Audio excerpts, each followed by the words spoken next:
What is up, Cahir Club, and welcome back to another CahirLIVE live stream. How goes it? I hope everybody's had a great beginning to their week. It is... Well, hello, Mango. How goes it? How goes it? Hello... Well, I already said hello, Mango. Hello, Bruca. School started for you today. I hope it went well. I hope it got off to a good start. Is it the words? Is it a new year in the Europe's school year? And hello, Rob, as well. How goes it? I hope your weeks have all gone well. It's weird not being at school and seeing school tick by. Photos printed? Mango! Mango, thank you for resubscribing. Welcome back to the Cahir Sub Club. 7 months. Has it? No.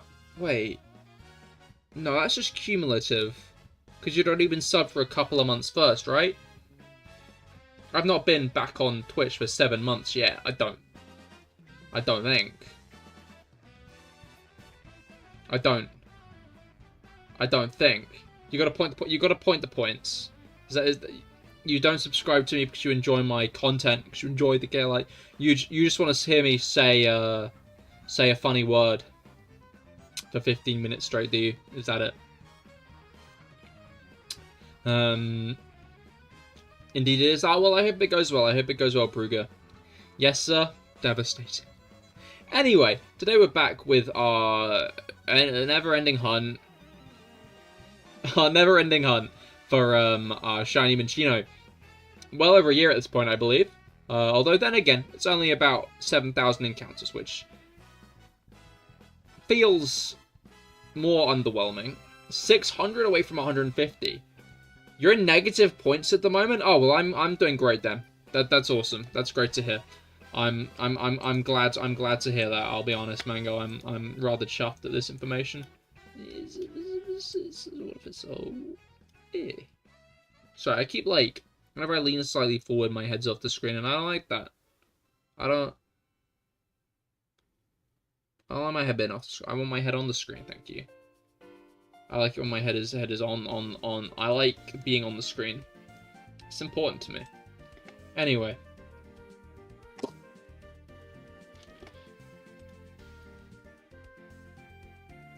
Yep, for sure. Your points mysteriously vanished. Indeed, they did. You probably spent them all on Wish Critical Woo, yeah, babies. Between streams, I'm guessing. I'm guessing that was the event there. You just spent them all on random blurps, hoping to scare me off stream. When in reality, I was napping. When in reality, I was taking a doze. That's the first encounter of the day. Write that down. Write that down. I believe we get through about 250 encounters. Yeah, I believe we do about 250 encounters per stream. So by the end of today, we're going to be at 7k. So, I guess you better hope Felix arrives, because I'm sure he's going to be very, very excited to see me hit the 6,950 range. Because that's a whole 10 numbers of 95. That's a 10 in 8,000 chance that there'll be a 95 in the number, and that's what he wanted. That's what he wants. But I'm also aware that streams off my regular schedule tend to be less populated, which makes sense. You sure do love spending points on offline streams. Of course you do. It's a well-known fact about the content, Mango. Is you love spending points on offline streams. I kind of regret doing the long-winded Pokemon world building rant last stream. I should have saved it. I should have saved it for today, you know?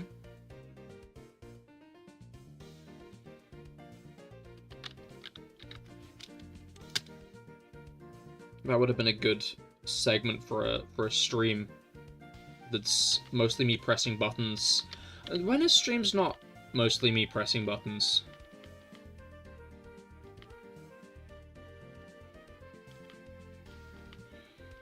That's just kind of streams in general, huh?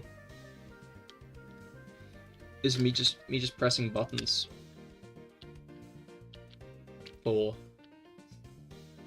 3 hours That's it. That's the CahirLIVE live stream. Why am I? Oh, okay. Ignore me. Don't worry about what I'm saying. What I'm saying, don't worry about it.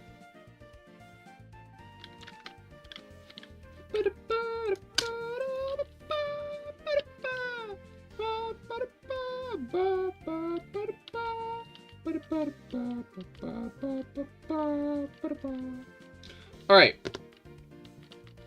Some streams also have you wiggling thumbsticks. That's a good point. That's a good point. Push them harder.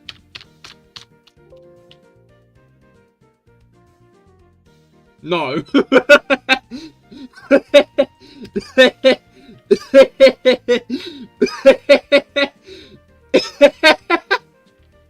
I don't know if you guys heard that as well. That should have been audible, because that was a system sound. You should have heard that. Computer says no. That's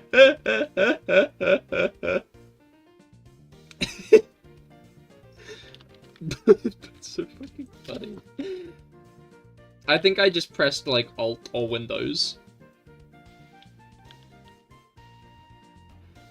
Audio. I thought I heard another sound then, but I think it was just the ear canals reacting to my yawn. Sorry, I'm tired. I should wake up.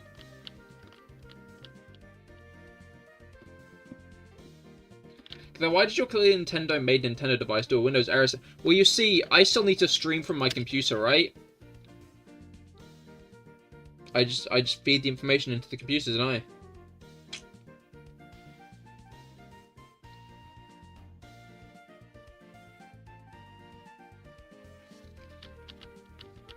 Not that it sticky keys. Rob, I'm an avid Minecraft player. I turned that off eons ago. First thing I do when getting a new computer is I turn off sticky keys.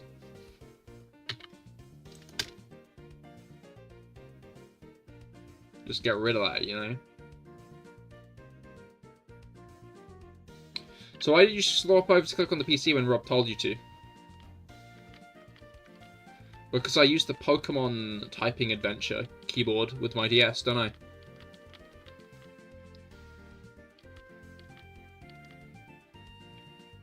We really clarified this law, Mango. I can't believe you're so far behind. In the dust.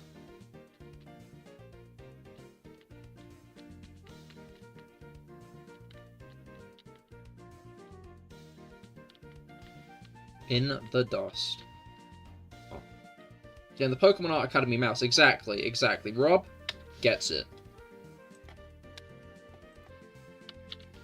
They should make another Pokemon Art Academy. I don't know why. Specifically, they should do that. But they should. Maybe I'd play it. That could be fun. That could be enjoyable.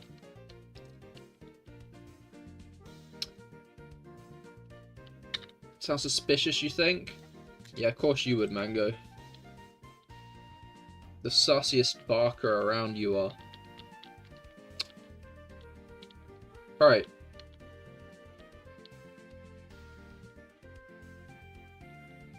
Might have to call the Nintendo ninjas to come have a look. Well, they'll return pregnant, let me tell you that.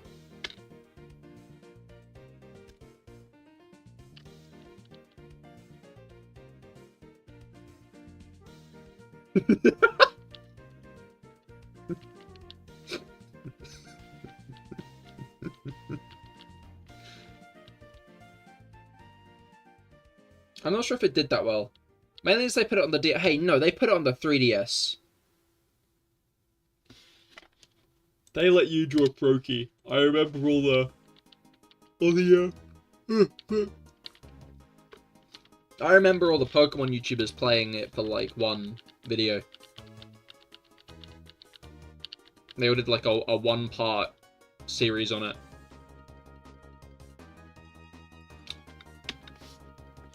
Which I guess says other things.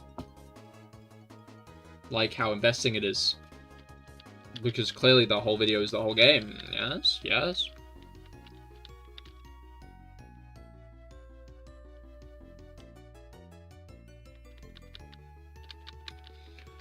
Alright. Oh yeah, Rob, did you say that you got that, Lego Deku tree? Or am I thinking of someone else?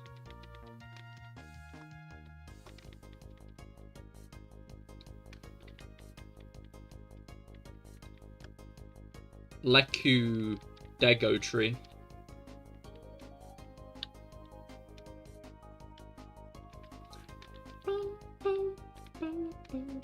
Is that released? No, you've not bought it, unfortunately. Fair enough, fair enough. Someone... Maybe it was Haku. I feel like I talked to someone who had bought it, and they were pondering which one to make. But I'm now just wondering if I saw it on Twitter, and then hallucinated the rest.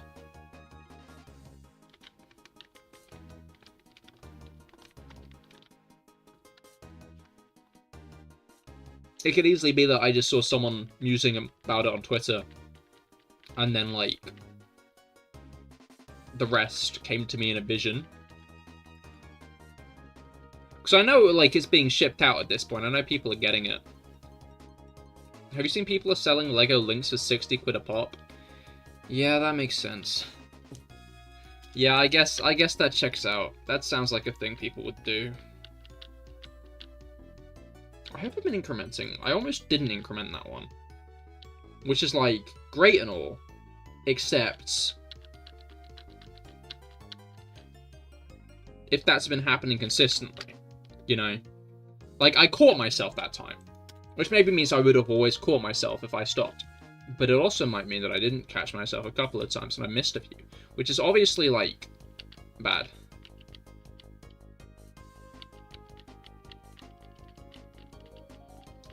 Anyway.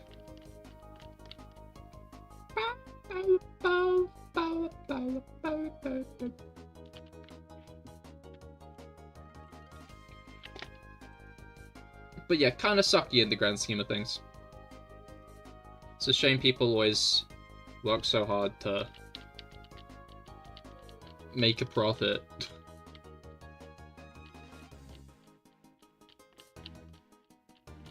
Then again, would they be?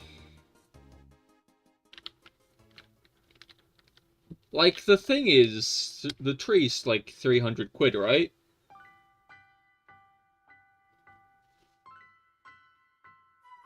So getting it and selling the link, you wouldn't be profiting. Unless they're selling all the minifigures or something.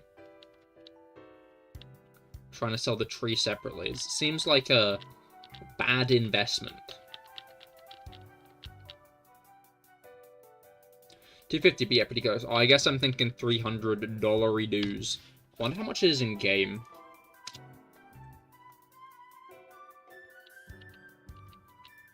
Because game...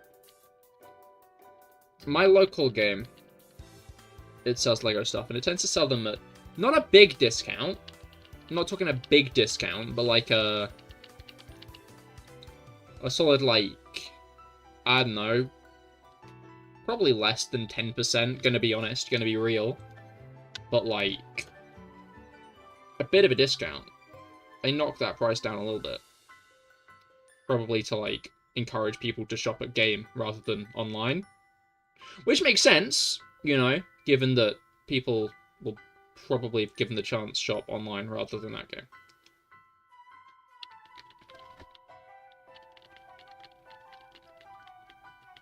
Alright.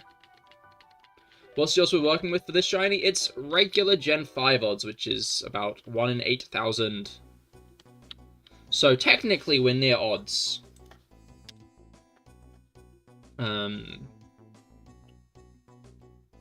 But obviously we're not entitled to get it under then. Would be nice, but counting chickens and whatnot. But I think we're gonna hit 7k today. So we're getting close.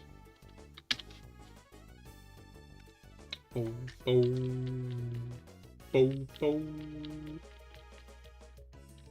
Only a few more months then. Oh, Rob. Maybe.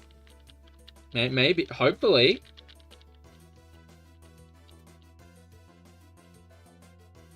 But, Again. Not gonna jump the gun on that. Not gonna jump the gun.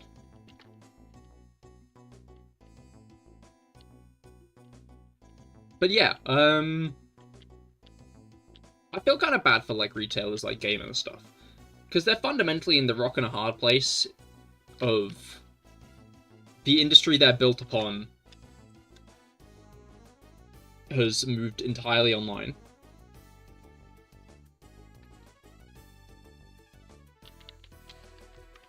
Like, I feel like while games are more mainstream at this point, I mean, I guess it's kind of like most retailers are suffering the issue of you can buy things online now. It'll be interesting to see what high streets look like, if anything, in a decade or two.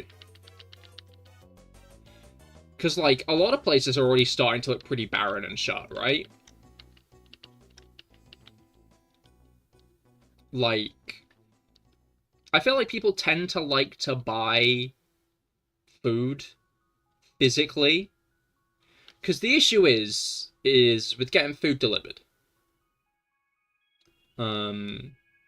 At least in England.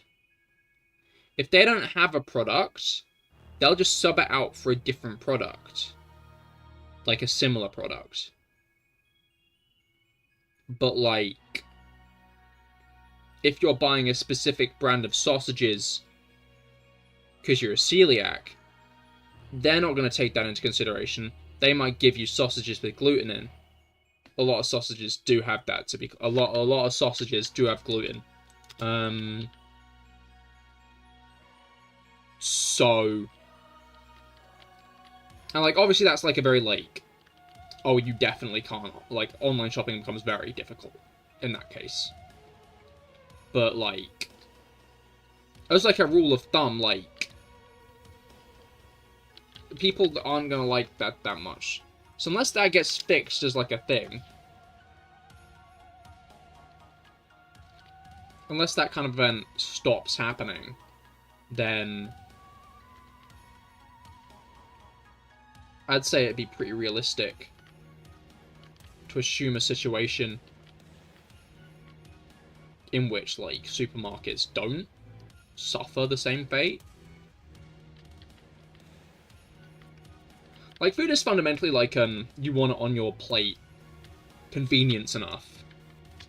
But then again, if high streets start shutting down, then that would become more like the thing of corner shops, and then, like, big shops.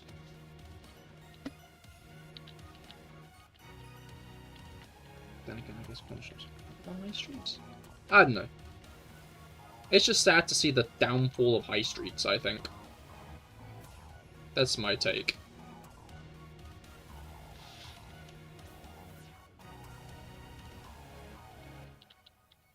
Because I like the vibe of, like, going shopping on a high street, you know? Like, oh yeah, let's go shopping, you know? Let's go shopping. Sometimes it's like a shopping center, you know, and those are still chill and everything. And you go around, you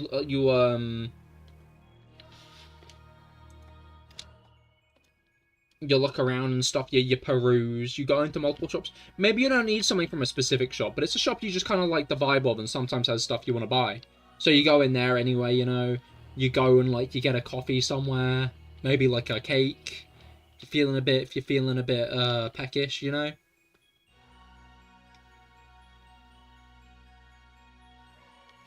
It's like a nice vibe. But, obviously, these days, if you need something that badly,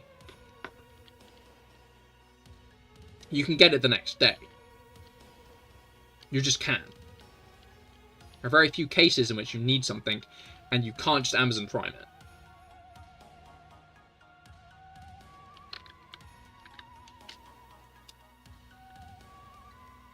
We will all have to order takeout. I think restaurants are a thing that will survive. That's my take. I think restaurants are too much of an experience, like, too much of, like, a very specific experience that humans like, you know? Because, like, if you want to meet up with friends, them coming on yours, you have to host them in that situation, you know? You have to make effort to, like, host your friends. You have to make sure the house is clean, you have to prepare, like... unless you're, like, agreeing to take on takeout, it's kind of your duty to make a meal. You know, it's kind of, like, on you to do that. Like, it's on you to entertain. Entirely on you to entertain. Whereas, like, a restaurant, you can be like, oh, let's go to this restaurant that we both like. The food, made for you, good quality, kind of almost guaranteed, and if not, like...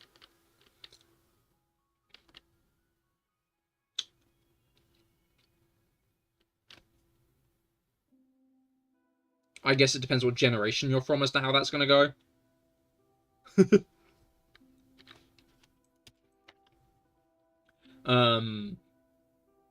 But, like, you can make it so that no one has to drive, like, a long length of a distance to, like, meet up, you know? Like, if like, you live, like, an hour and a half drive from the other person, you don't have to drive to their house. You can just, like, pick a place 45 minutes from both of you. Boom. Now everyone's putting in, like, an equal amount of effort to get to a place. Like... Easy. Easy. Peasy. Like, restaurants... I don't think restaurants are going anywhere. That's my take. Restaurants, they're staying. But, like, high streets?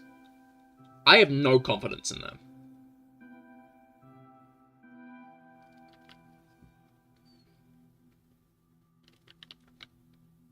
Alright.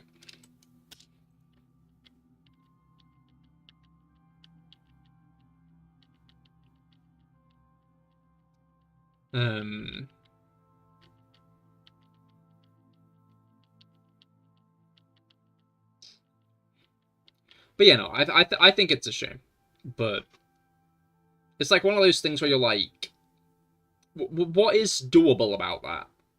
Right?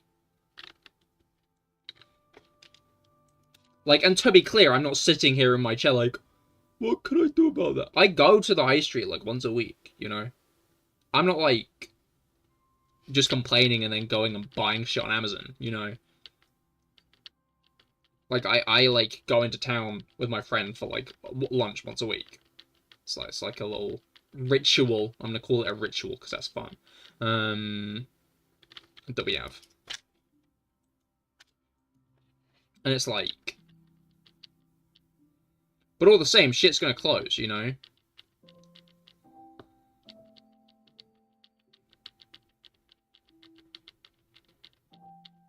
It's gonna be interesting to see how things go. And your brother were building his gaming chair, yo. When you sat on it with your shorts on, like you just took off fishnet stockings. That sounds arguably uncomfortable in that case. I feel like if you want to be like... Then again, I guess you get, like, marks on you. Like, it's considered a great night's sleep when your bed leaves you marked, right? That's like a thing. It's people like, you know you had a good night's sleep when you got the pillow marks on your arm. Which is real. But it also means pins and needles. I swear, I don't know how to sleep. Like, I do. I sleep well. But whenever I wake up about, like, 5 times a night, horrible pins and needles. It is a very common event. A very common event. You missed a day, you fell off? I did not miss a day. I'm streaming today instead. This happens often. I just didn't announce it as well as I could have. A stream ended on Saturday. I went to the mic, I was like, oh yeah, by the way, no stream Monday. But, like, I'd already, like, switched to the ending screen, so no one fucking heard it. Which, fair enough. Can't slide that. Anyway, my apologies that I have a life. But when you're older, you wake up to go to the loo, so you've got that to look forward to. I mean, interesting point. But I would argue having to, like, stretch your arm and get blood flow back to it. Like, going to the toilet's a vibe, because, like, you get back to the bed and it's like, cozy, warm, you know? But you don't need to leave the bed for the pins and needles, so you're probably not going to, right? You just kind of sit in bed, like, wiggling your hand, desperately trying to get blood flow back. You're just joking? No, I'm my manager is going to be fuming at me, Jelly, that I've upset my audience. I'm going to have to humiliate myself publicly now.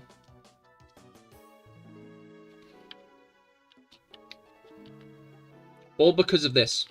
All because of your complaint.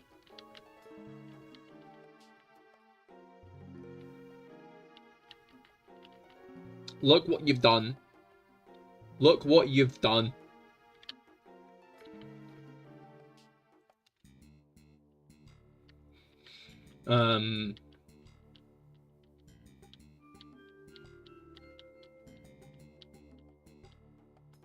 But yeah, no, I hate waking up in the night with pins and needles. You probably deserve it.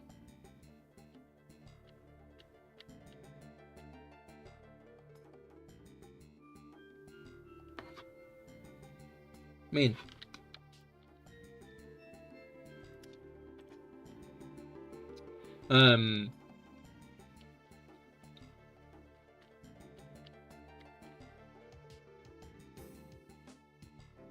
No trains of thought.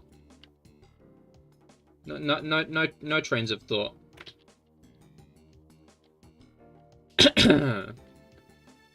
Itchy throat though. My throat itchy. Thoughts, no trains. One day I think I'm gonna cut off blood circulation to my head when I'm sleeping is the issue, you know? Like, I do it to, like, my arms and my legs so much. One day I'm gonna wake up with, like, pins and needles in my head. But I'm not, because I'll have died.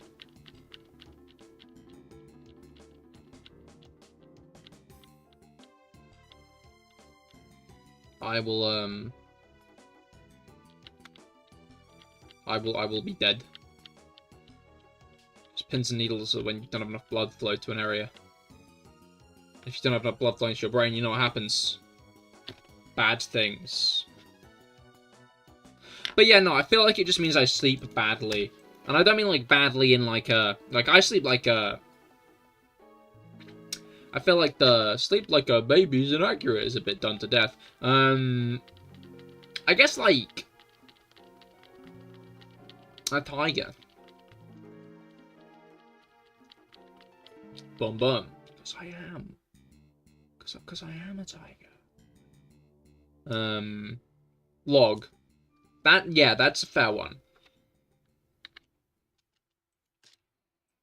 How did tigers sleep, though? Great. Then again, maybe not. Because I, like... what was it called?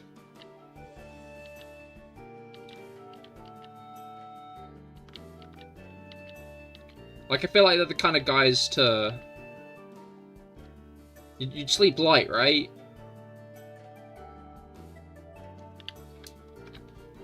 As to not get snuck up upon.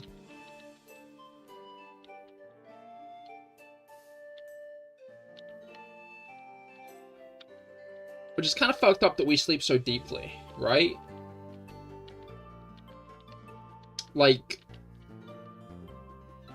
most animals in this world, when they're, like, sleeping, if you, like, prod them, if you shake them, like, a little bit, they're immediately up, right? And some humans are. No humans are. I would argue no human is alert after being shaken awake. Some still sleep. Like, we are lights out. We are fucking lights out. Deep sleep, you know? No survival instincts. What's up with that?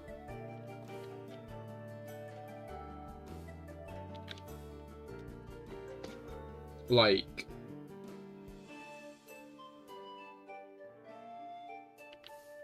I'm once again worrying about my increments. I feel like I'm probably doing. I missed the part where that's my problem. It's going to be your problem when an evil person breaks into your house and tries to steal your Lego.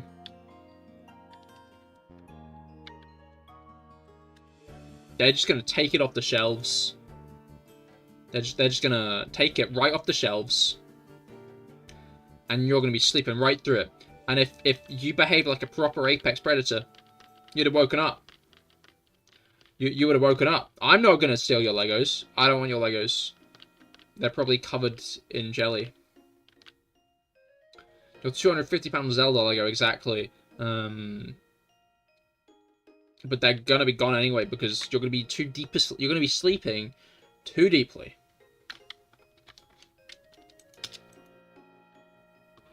It's insulting. They're good Legos. But I'd imagine they're covered in jelly, you know. Kind of like that fucked up salad from the 1950s. When, like, Americans had just discovered, like, jelly. And they were like, whoa! This goes hard! I guess it doesn't. That's a lie. It doesn't go hard. It's very squishy. And they just, like, started trying to make meals out of it. They weren't like, yes, this is a good dessert. They were like, yes. Dinner. The thief will be too scared of your 1,000-yard stare Sonic Lego.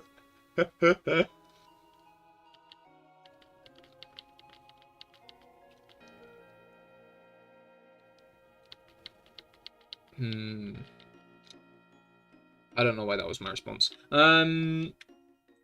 Again, sleepy. Apologies. Maybe stream will be shorter today, because I need to nap.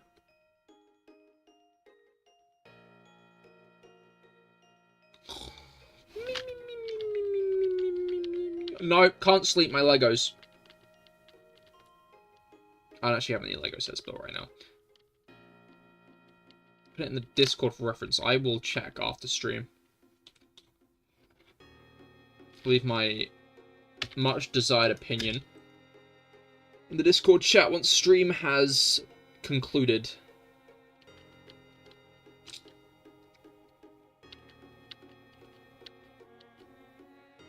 Sonic won't hesitate to jump the thieves. I guess that's a useful Lego set to have then, because then you can sleep as deep as you want.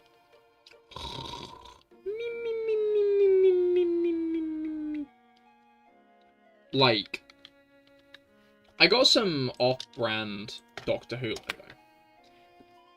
And I got, like, a TARDIS console. Off-brand Doctor Who. And I really want to, like, dig through my big Lego boxes and rebuild it. I often get the urge to dig through my Lego boxes and try to rebuild shit. But I've got so much Lego. I need to get, like, a tarp and do it in the garden. I don't even know where the instruction manual is.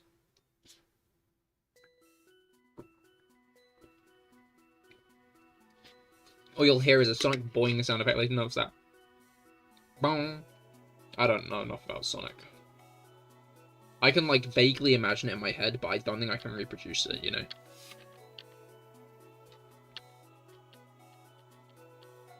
Your dad also wants to do that once in a while, and by the way, most manuals are on the internet. Lego manuals, sure, but this is off-brand Lego. This is, what was it, character building, I believe.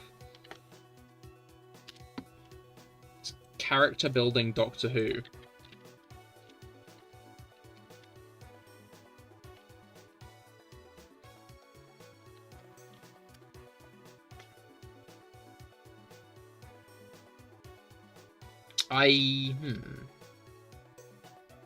Because it's this one. Well, I found it. But does it have the instructions?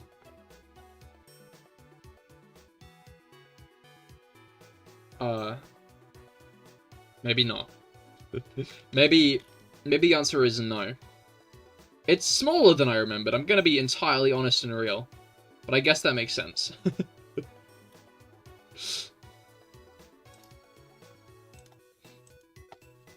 Because I was young when I built it first. Because we are talking...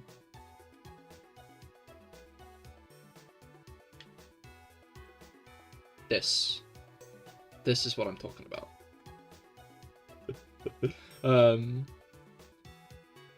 Yeah, no, it's one of those times when you, like, look back at something from your child and you're like, oh, this isn't what I remembered.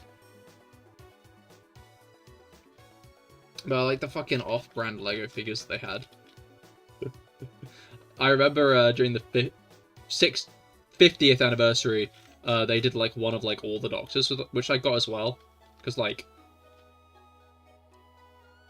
when I was younger, Doctor Who was, like, as much of my thing as Pokemon was. In a way, it still is. But...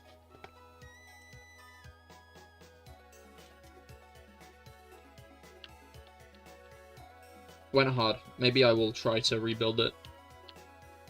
Maybe if I believe in myself, I'll be able to, you know. To be fair, like, I'm not sure how easy it'll be to find, like, the TARDIS console. But it can't be that I shouldn't say that. I shouldn't say that. I shouldn't say that at all.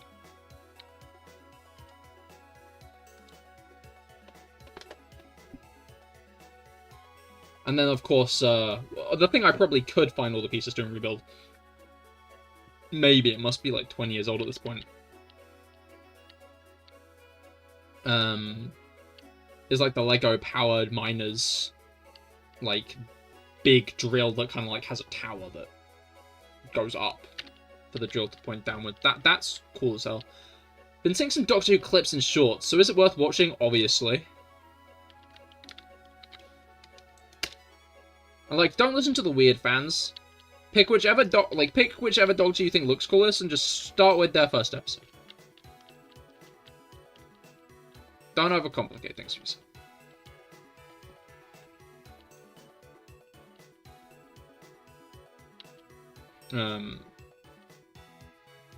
I'm not gonna like I will always recommend the 12th Doctor. Peter Capaldi, love that guy. But like,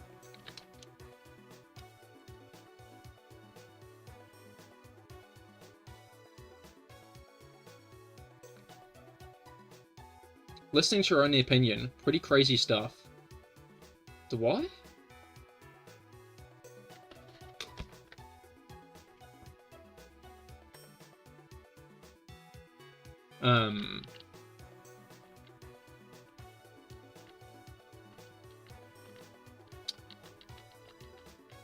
But yeah, I don't know. Like, there's like massive arguments in the Doctor Who fanbase of like, where's the best place to start?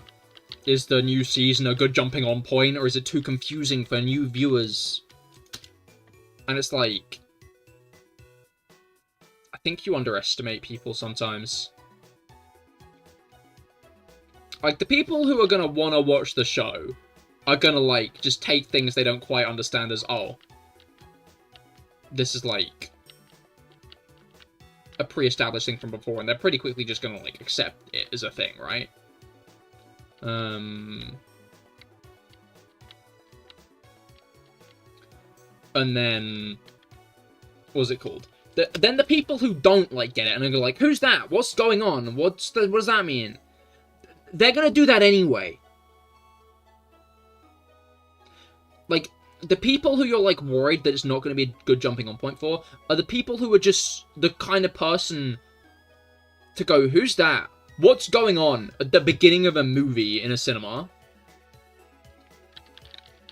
They're the kind of person to, like, lean over to you and be like, who's he? Why is he doing that? Like, a cold open. Where things are supposed to be mysterious and ambiguous, you know?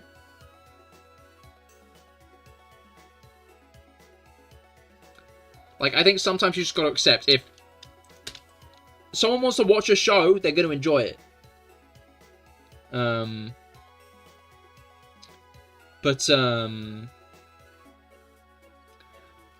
Alfred Stewart. I'll always advocate starting with the 9th Doctor, mostly because I'm mad so many people skip him. That is fair, and that is the beginning of New Who. So I cannot slate that as a starting point, because that is like made to be an introduction. So to be fair, not gonna slate 9th Doctor as a starting point. But kind of like JoJo's. I guess kind of not. JoJo's is complicated. Because on one hand, I think you can start with parts 4, 5, 1, and steal... Music? My music is mad at me for suggesting skipping JoJo's parts. Part 2 is, like, I'd say pretty linked to part 1 and the whole vampire thing. Part 3 is very linked to part 1 in the whole... I don't think you need to watch part 2 to watch part 3. Do you want to watch part 1, 3, and 6? I think you can. Like, I think that's the blunt truth about people who are, like, really, like, policing. I don't get the people who are, like, really intent on policing the way people watch media they like. Because surely you want people to like the media, right?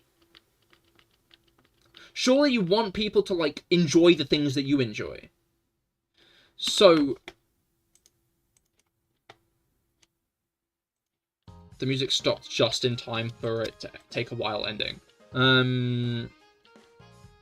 Like, if you want people to watch the media you enjoy, you can't be, like, so anal about where they start, right? I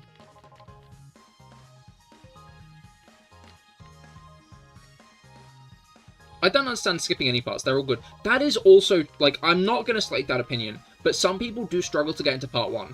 That is a blunt truth. You know? Part 1 is pretty slow at the beginning. Part 1 can be pretty slow at points. And, like, I didn't properly get into JoJo's until part 2, but I'm good at just sitting with like, a series, you know? Like, especially when I watched JoJo's, I was very good at just sitting through a whole series, and, just because I committed to watching it. Not that I think part 1's bad, but I understand that a lot of people do end up not being able to sit through part 1. So, like, I really wouldn't slate getting people onto a part that they're more likely to begin with, right? You know, I was about to say, whenever I've recommended watching JoJo, I've always said start from 2 as 1 isn't really that great. I think 1 is important if you want them to watch, like, 3 and 6. Because, like, that's an arc, right? That's, like, an overarching narrative that starts in part 1.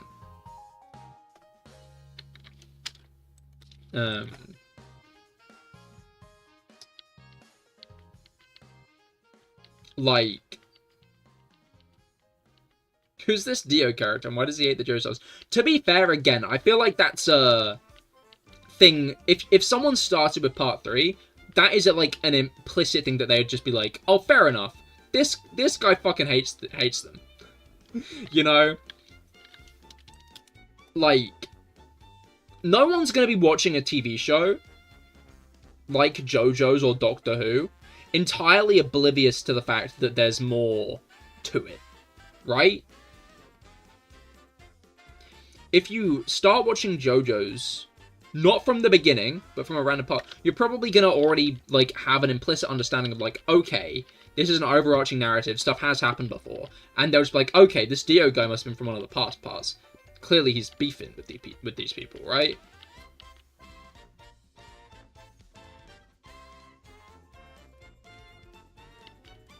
Literally thought Caesar was Dio turned good when I saw part 2 pictures while watching part 1.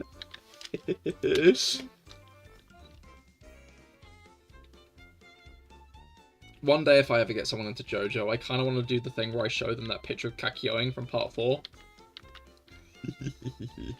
My friend tried JoJo and stopped, and started from part 1. I was like, skipped part 2 and showed him the first episode, and now I'm avid viewer. Yeah, no, exactly, like... And I'm not going to say it's like a... but no. You're not going to catch me doing shit like that. But I think sometimes if you want people to like a show that you like, you're going to have to get them into the part they're going to like, right? You're going to have to get them into the part that's going to appeal to them most. If someone really liked Chutigatwa in Sex Education, just show them his season, right?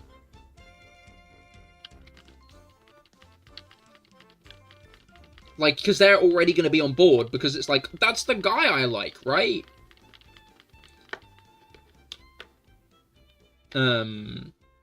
If someone's, like, a avid Good Omens fan, start them at David Tennant. Because, oh shit. This is like a face I like. This is a face I know. They're going to be more invested in watching it because someone they know is in it, right? Like, there will always be the opportunity to watch from the beginning if they decide they really fucking like it and want to do that. And there's always the opportunity to watch the previous seasons after they finished the other stuff. That's always on the table. And I think that's one thing people don't entirely understand. Like, people either don't entirely understand it or refuse to accept that you don't have to watch things in the chronological order. Like, it's interesting how people in fandom treat the people they want to join them in fandom like fucking morons who aren't going to understand shit because they're watching a little bit out of order of a show that is made to have multiple jumping on points. Right? Like, people are like, oh, but you wouldn't start someone on, like, season 2 of... My mind's going Gravity Falls at the moment. I think you probably could start someone at the beginning of season 2 of Gravity Falls. Not with some parts, but you could make them watch Gravity Falls season 2 episode 1 and they'd do fine. As like a first episode. It'd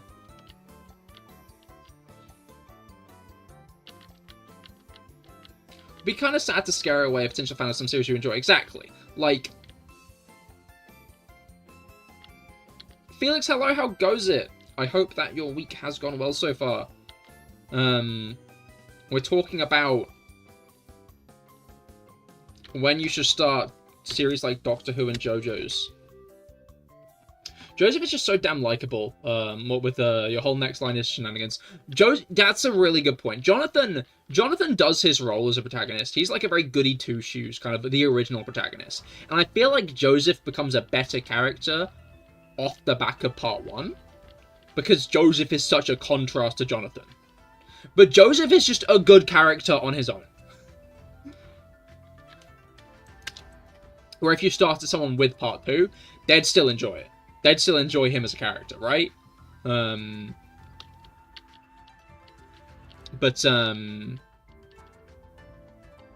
Joseph seen part 3 and 4 is greatly disappointed. I was so miffed that he had such a... Like, I get Joseph had to have a backseat in part 3, right?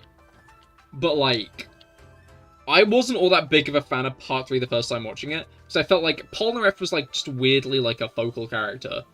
Like, he was part of the gang, but it felt like every fight was his. I don't know if this is accurate. It's been years since I watched part 3, but I, like, didn't like part 3 all that much on the first time watching it. I know one of my reasons was because I was like, this is basically just Polnareff's Bizarre Adventure. Jotaro does jack shit. It's also why I like part 6 the best. Because, I mean what I did to lead to part 4. Oh, I see! Yeah, that's a fair point. You make a great point there. That, not cool. Not cool, Joseph. Why would you do that? Come on, man. You could have remained likable.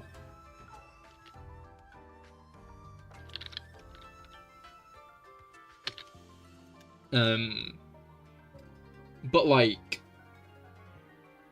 what's it called? Like, I get arguments of like, oh, you can't just get someone to start a show, like a very narrative-driven show halfway through.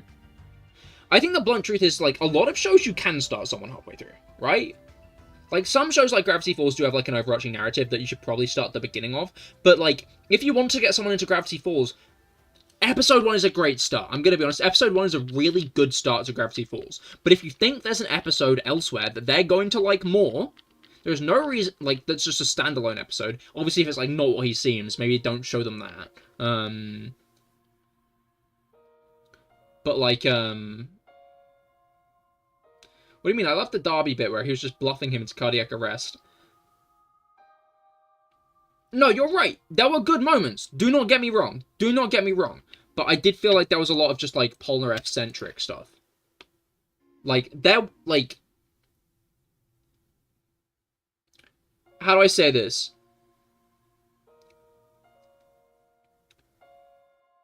You were naming a highlight of a series. Yeah, that good part was good. But that doesn't mean the whole thing was good, right?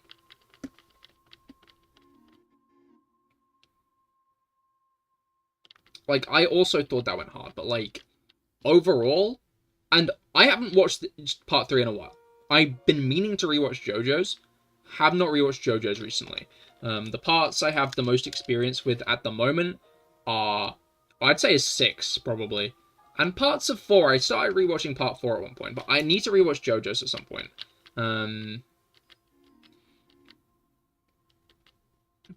Save file will be erased due to corruption or damage. Let's go. I find it funny how Felix has arrived about 10 encounters before 6895, by the way. We're about what's that, 70 off of your like one of your best chances to get the shiny, by the way, Felix.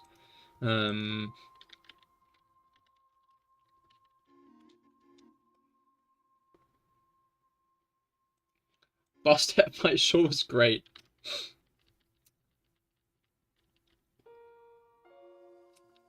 Interesting. I'm gonna write that down. But yeah, like,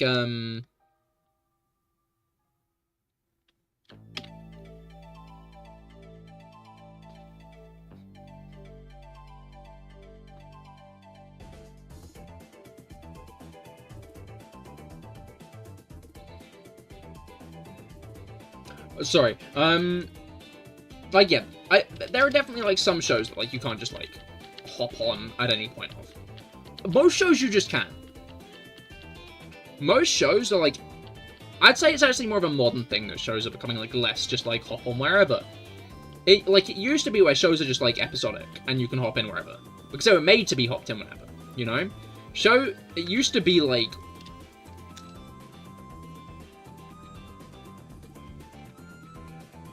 Before streaming services were a thing, most people didn't watch a series from the beginning.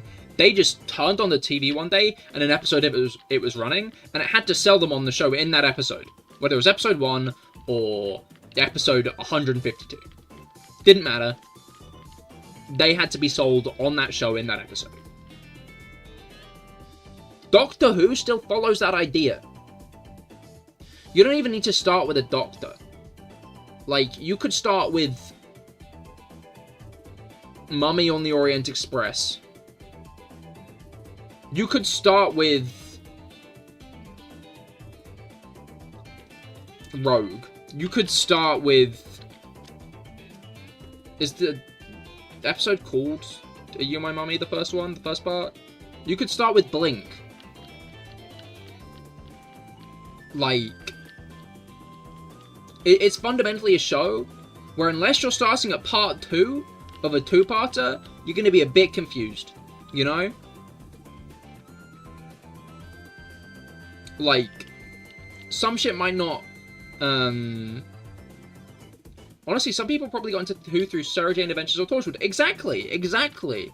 Like, Doctor Who is a really accessible show, because, I mean, spin-offs. I wonder if, it'll be interesting to see if War Between the Land and the Sea gets any new fans into the show.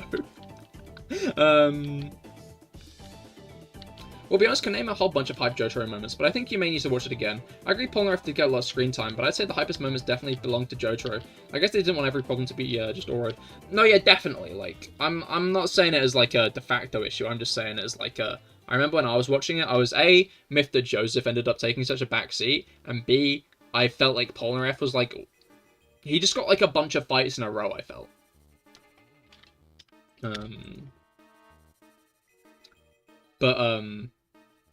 I've gone, of course. But, like, shows like... What do you mean connecting to chat? Have I fucking disconnected? No, it says I'm live. I'm guessing I'm just having Twitch chat issues. Cool.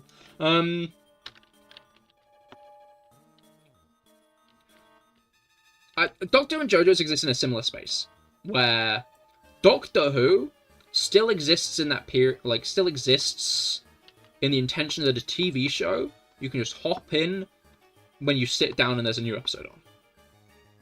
You know? Doctor Who is made to be like a show where, like, you can just hop in at any point, because maybe you missed an episode, maybe you've sat down with your family to watch something tonight and Doctor Who's on, I guess. Like, it's a show that's made to just, like, you do not need to watch Doctor Who in order. Will some series arcs come together better when you watch it in order? Yes. You don't need to.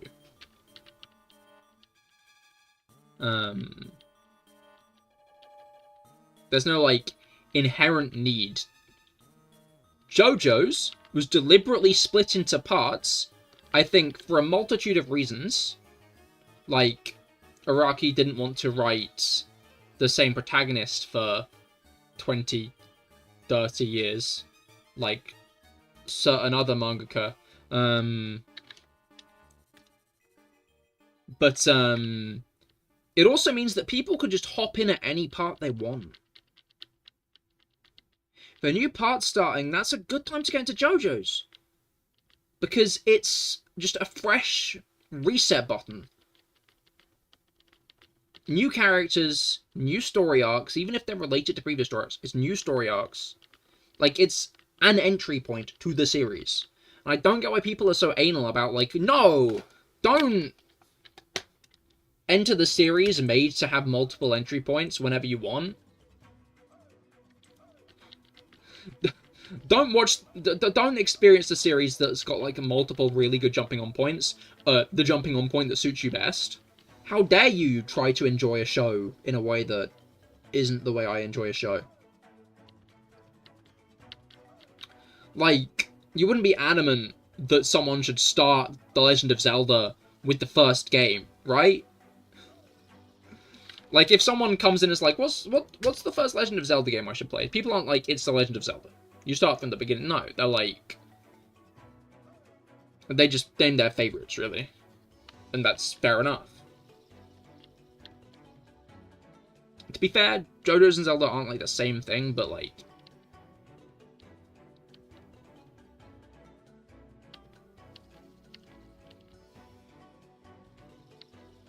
literally only played Link's Awakening before, and you know lore or anything, but Tears of the Kingdom's Peak. Exactly. Like, and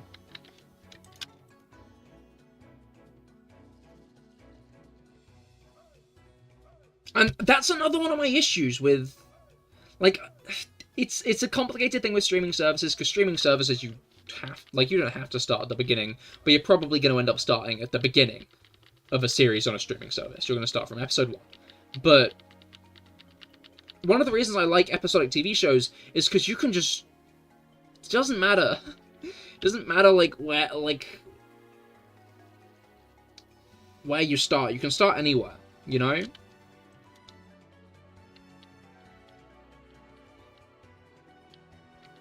Like, I like a good episodic TV show. And I think it's a shame that streaming services kind of encourage the idea of, like, these overarching narratives and stuff. Monster of the week, there's an issue we need to solve, and it's all solved by the end of the episode. It's peak. I love that kind of stuff. But, because, like, everyone's always talking about, like, I think especially in the binge model, an overarching narrative works better. Because someone can just watch all the episodes in a row, and they'll be told an overarching story, right? Even though I think the weekly release, or like a paced release, can still work better for episodic shows. I have complicated feelings about episodic shows. It can be cool, it can lead to a good narrative, but, like, I just miss... No, narrative. I have complicated feelings about narrative shows. Because, like, the narratives they tell can be really good. It can be really cool, it can be great. But there's something about, like, just a good old episodic TV show that I love, you know? Maybe it's the fact that it can bring in that creativity, you know? In an episodic TV show, like, you can have one random episode that does everything different for no fucking reason other than, like, the writer thought it might be fun.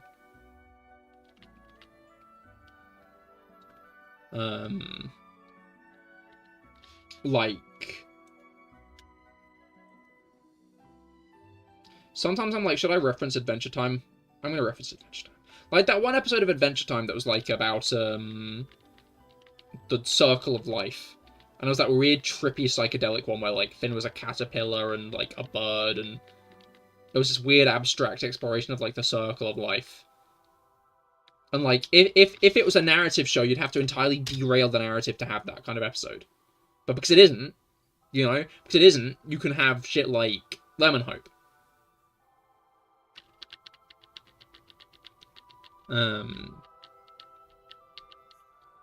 Like,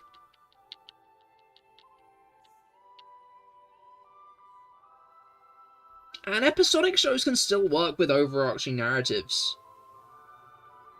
I've been spotted something I'll never watch. But that's the thing. Like, an episodic show, I can spoil what happens in one episode, but that's just one episode. There are, like, hundreds of episodes of Adventure Time.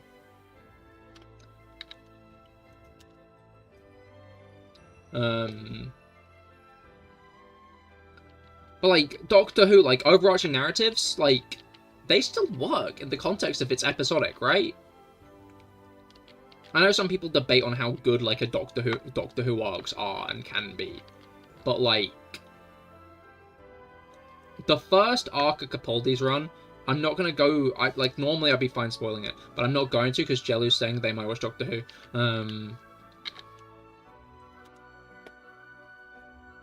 That worked so well. There were, like, multiple moving parts in, like, that series arc. But even if you did start at a random episode, it's not like you're going to be so baffled as to what's going on.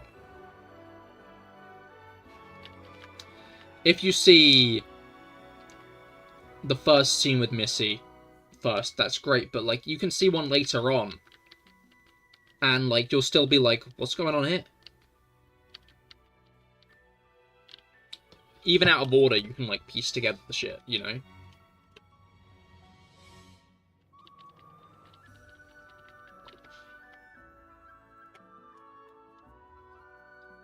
Oh, I missed 6895.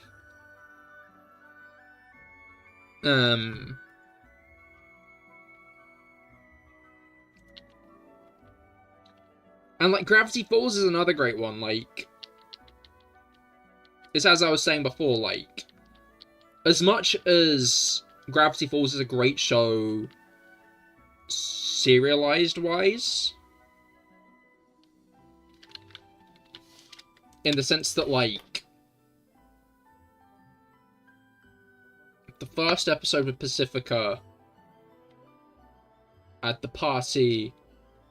at the Mystery Shack. She's very different from, say, the episode at the party at her mansion. A lot of Pacifica Party episodes, I'm realizing. Like, there's, like, development there, right?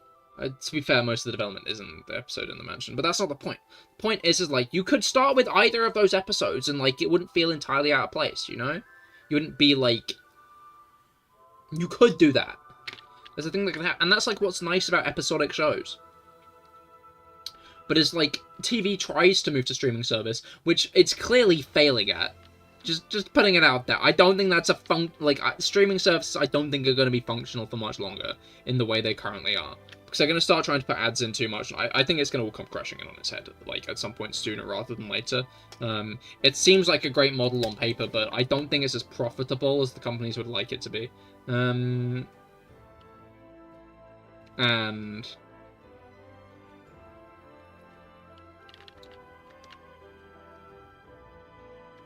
what was it called? But yeah, like...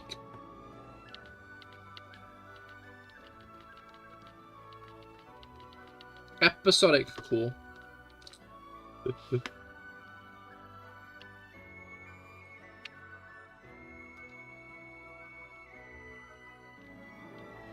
Big fan of episodic.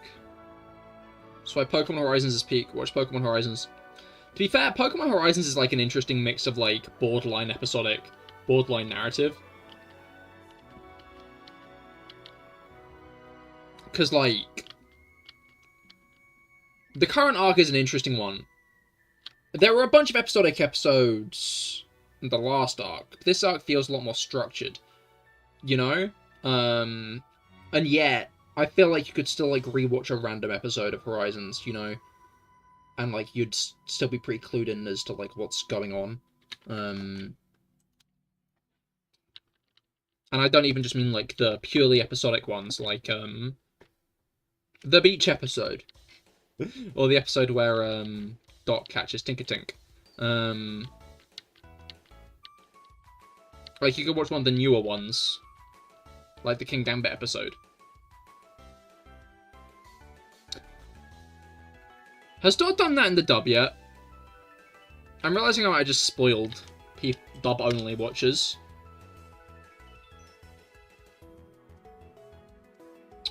Which I do plead Oopsie Daisy on, just to be clear. I do plead Oopsie Daisy.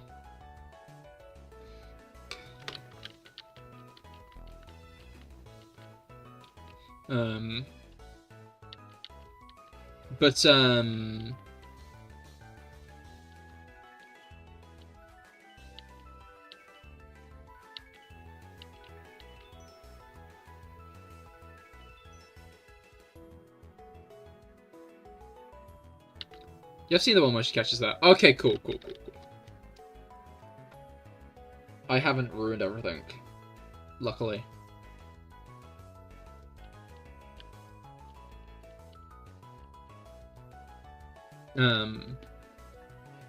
But yeah, like, what did he spoil? A Pokemon Dot captures in Horizons.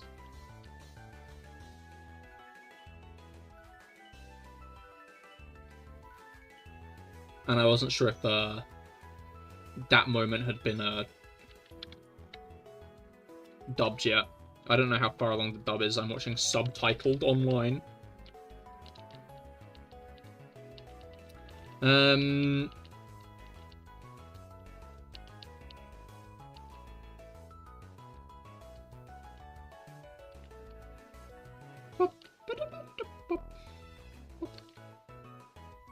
It's like, is Pokemon on CBBC?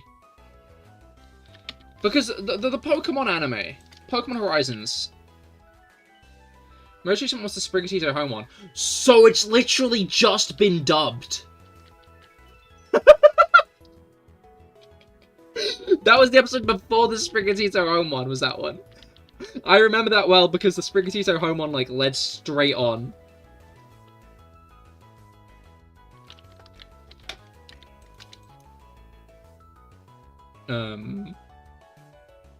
Led straight on from that.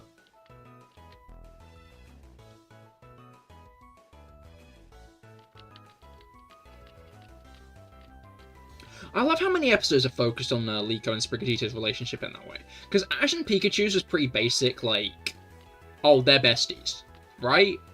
No,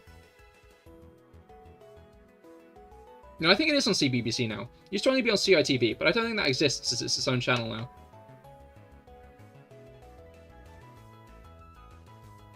As in, CITV is no longer under the ITV brand. Because, like, what I do know is Pokemon Horizons is on iPlayer.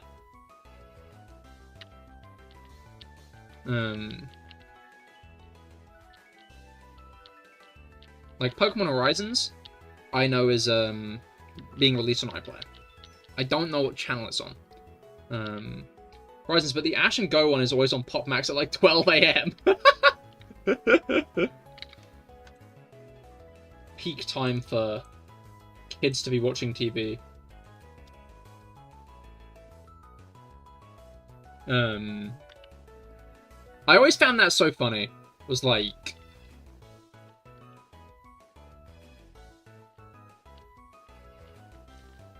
looking at what was on, like, kids' TV at, like, late at night.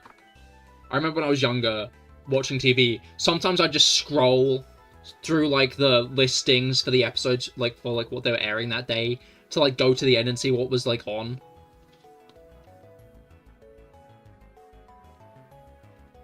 As in CITV, I think it plays on ITV in the mornings, but doesn't have a dedicated channel. Oh, that's a shame.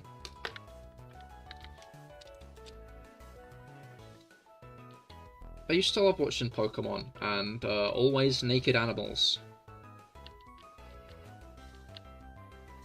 Are these in British channels? Yes, yes.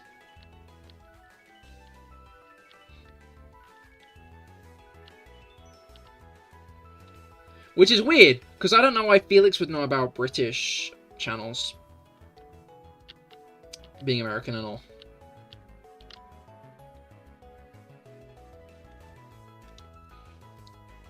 But,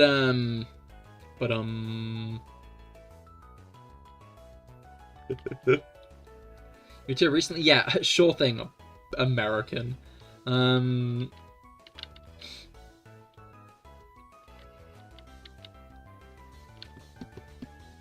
You saw it on Mario Kart.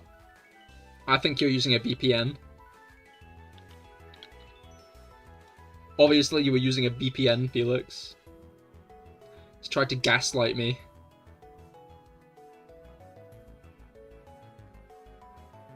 If you really are American, name all states.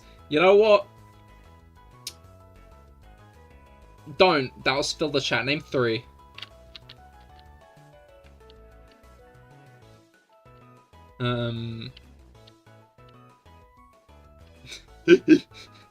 Wow, Felix was like gonna name them all. Clearly Felix is American. I think that he just gets all of his British information from like a dealer. A British dealer.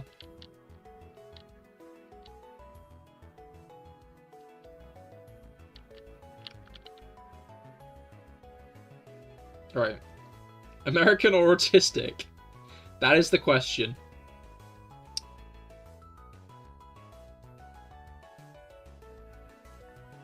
Are you implying that you might be autistic and your special interest is America? Dude, I can't even name all the counties. I can't either. Secret third option, both.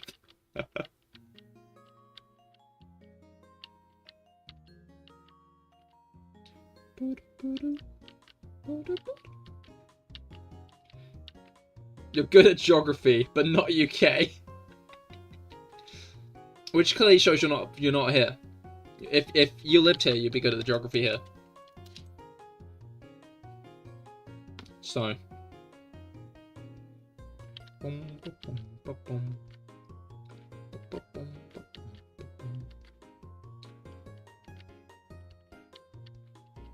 What's the capital of Finland?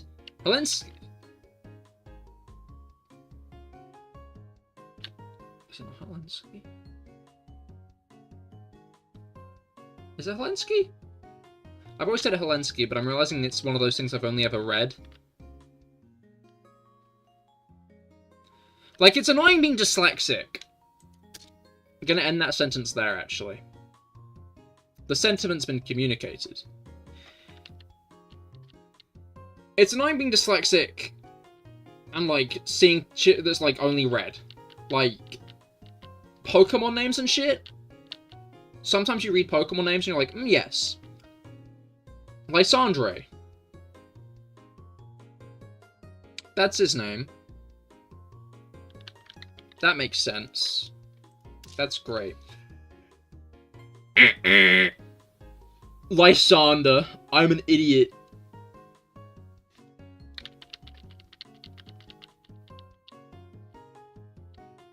That's an easy one, though. You know what? I feel like that answers your question enough, Jelly.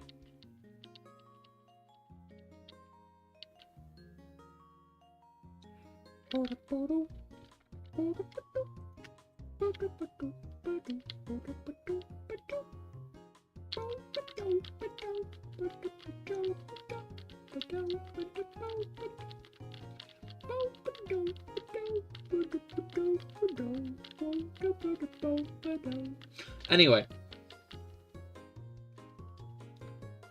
moving my mind on from the Lacunosa town theme. Alright.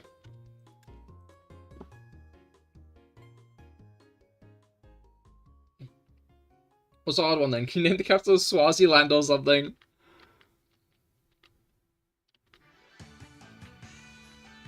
I have some friends with relatives there.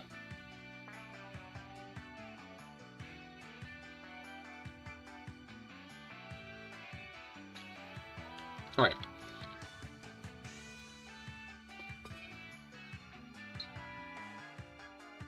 I don't know the capital. They probably do. My friends probably do. I don't.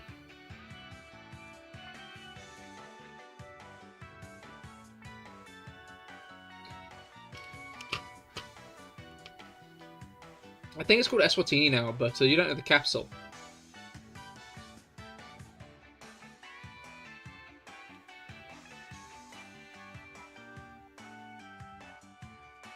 Rob has now said Eswatini.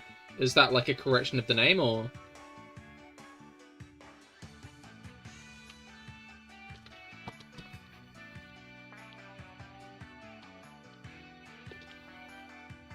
You saw the name in a world map in 8th grade. You don't know about the name. I've heard my friends talking about it. So that's where I heard that name from. I have not heard. Yeah.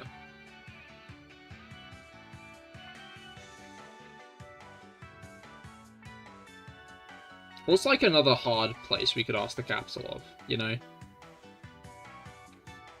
Really like obscure backwater country that no one's ever heard of. Felix, what's the capital of France?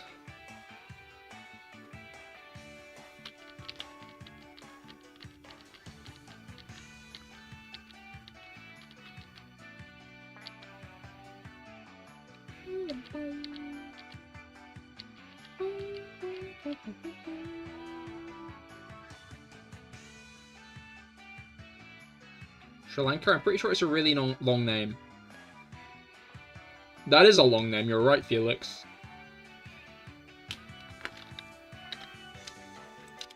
I'm pretty sure it's a really long name. It's a really long name.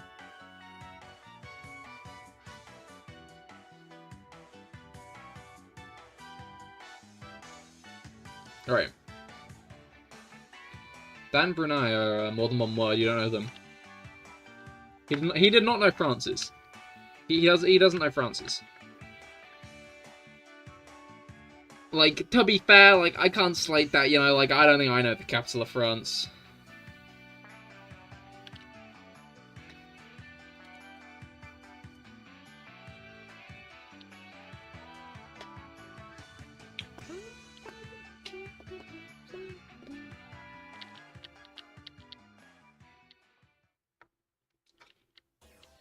Alright, Felix, what's the capital of everyone's favourite country, Vatican City?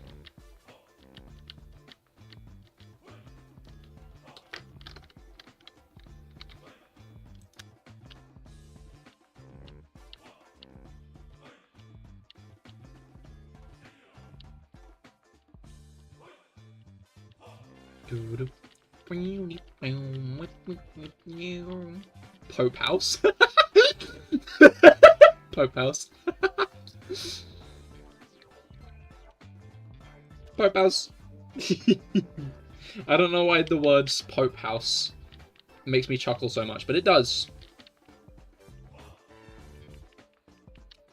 The secret is out! Pope House!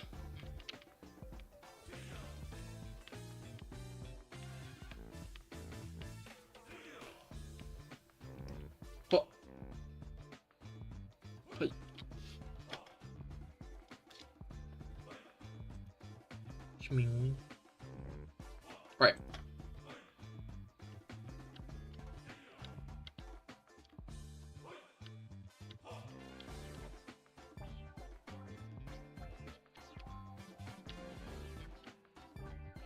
It hit 9 on my brain, like, for a bit there I was like, getting my brain in order, but like, it's not anymore.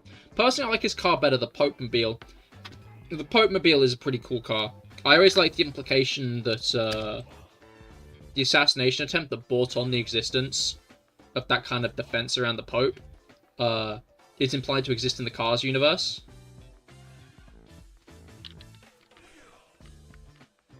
Like,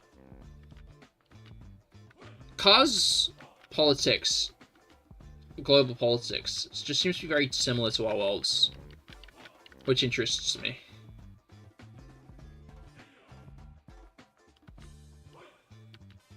In Cars 1 or 2, Meta says the Pope would be a Catholic to say yes. Again, like, it's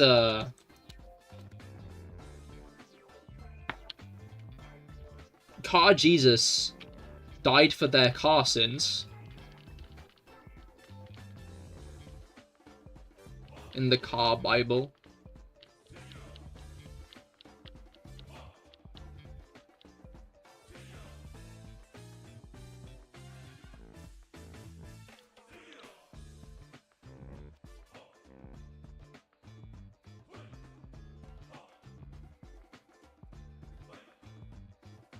Car Buddha gained enlightenment. Exactly. I returned to the discussion of religion in Pixar's Cars. Maybe enough internet for me today. We're talking about real global issues.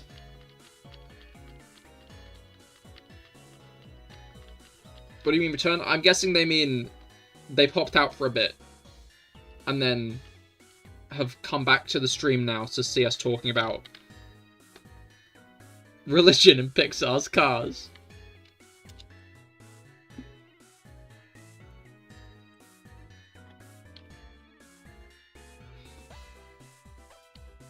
Don't worry about it. I was doing nothing suspicious. You see,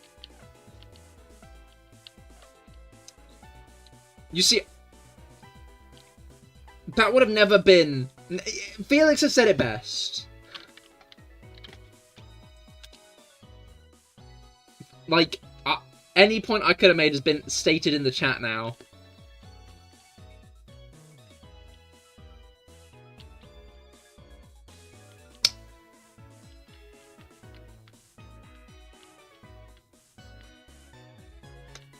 Uh-oh.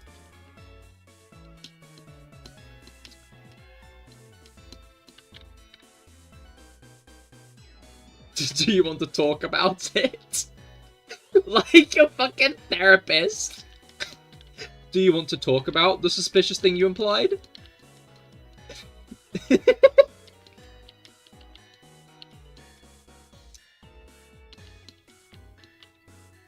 I guess my question though is feeding rats suspicious? Does feeding rats count as a suspicious activity for you?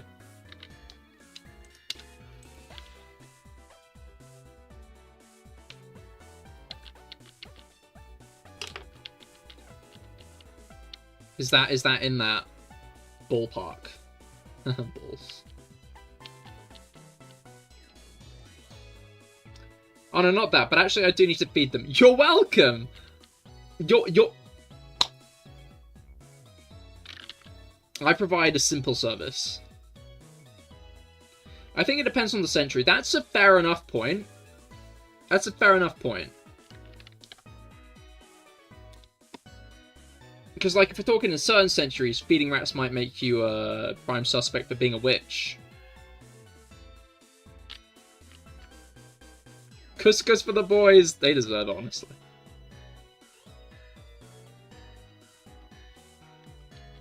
Alright.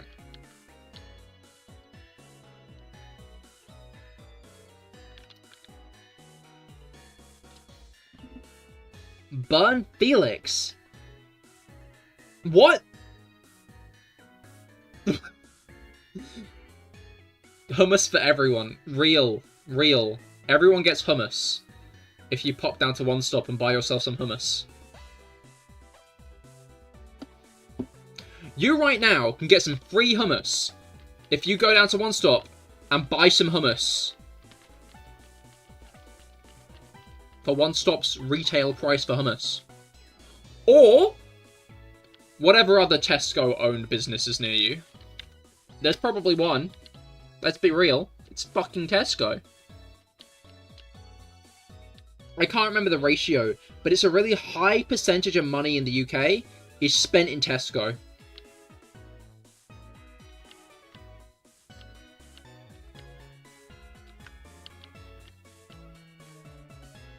Bonkers.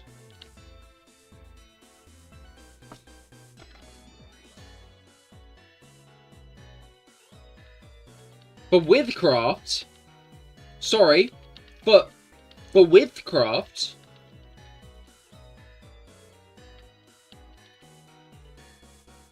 Felix has been crafting with what? Crafting with what? Bun Cahir for Minecraft. Do, do, do, do.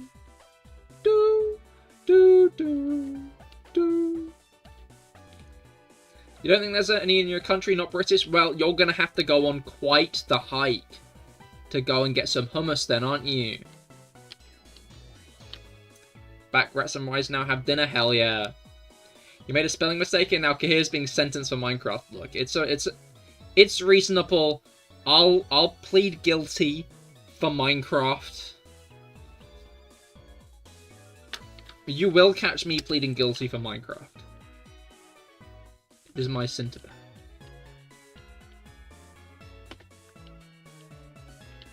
I'm sorry, everybody, for mining and crafting.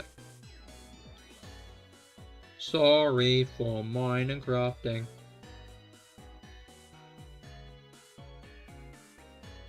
Alright.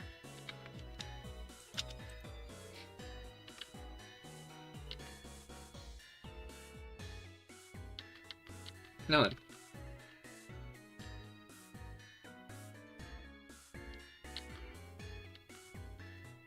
Which century of witchcraft are we talking? Because we can send him to jail, or we can drown him. There's options. Well, we're talking about Minecraft.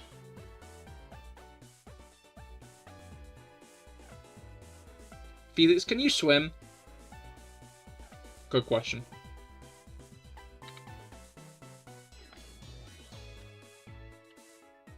Felix's background is blue, which is the sky, but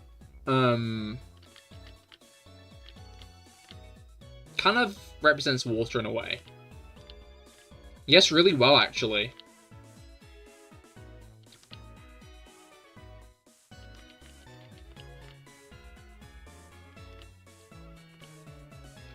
That's 1.13 thing you with. As an update aquatic? Oh, did I just break this pen more?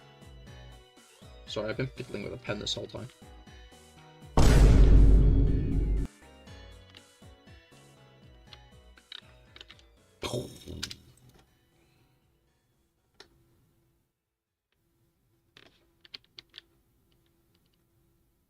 Technically, it made you actually swim. That is true. I always like that one video of like Minecraft guy mining out a hole into like a river, and then it cuts to just that video of the guy just swimming upwards in like one broad stroke and floating, kind of like just up towards the. Yeah. I need to stop trying to explain memes. Kayla fiddles with pen during streams. Just this stream, actually. Normally I don't do that. But today,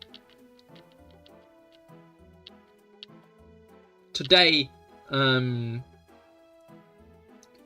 pen was on my desk by some sticky notes. So naturally, I've got to fiddle with it.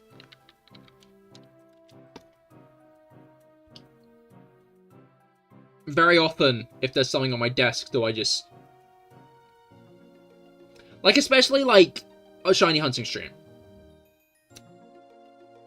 Like, if I were a facecam streamer...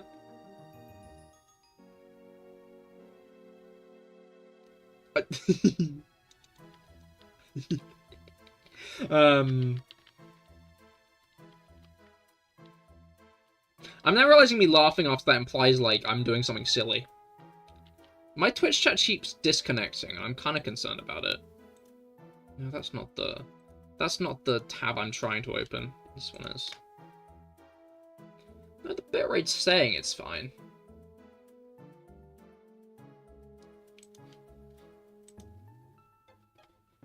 Alright. Now the rest of food, you're blessed with the ambient sounds of them screaming at each other. Lovely. Absolutely charming.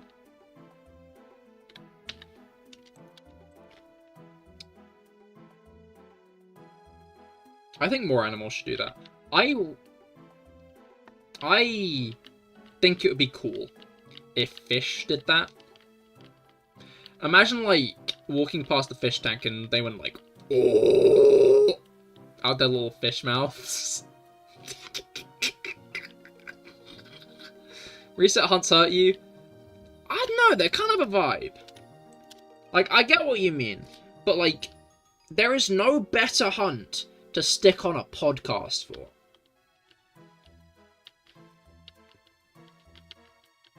Right?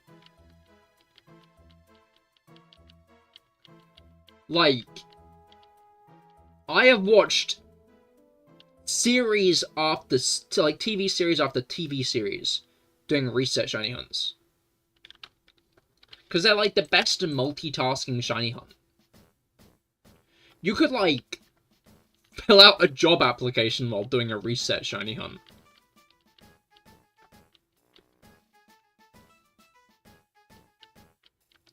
I'm realizing now that sounds like I'm calling you specifically unemployed. That wasn't my intention. That was, not what I meant. Minecraft zombie noises from the fish tank? Yeah.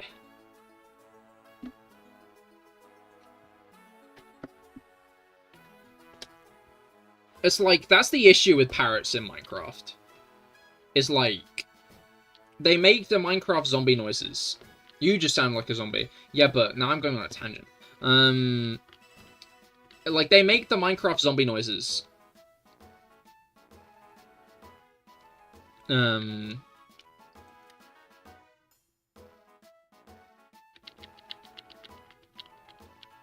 And creeper noises. And skeleton noises. And you're like, where is it? Where's the zombie? And there's no zombie. It's the parrot. And then when you actually take it anywhere, you immediately fucking kill it. The next day's encounters, oh shit. We're at 695. 6,950. Next 8 encounters. To be fair, you've now got like that's a 1 in 1,000 chance, which is better than normal, Felix. It's better than normal.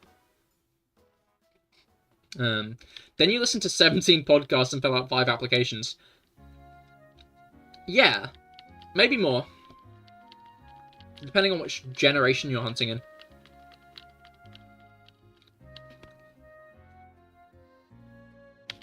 I don't know, I've always had a soft spot for reset hunts. I used to, like, just avoid them. Before I had a shiny charm in Auraz. Like, I played Auraz and I thought about doing reset hunts in it, but I didn't, because I didn't have a shiny charm.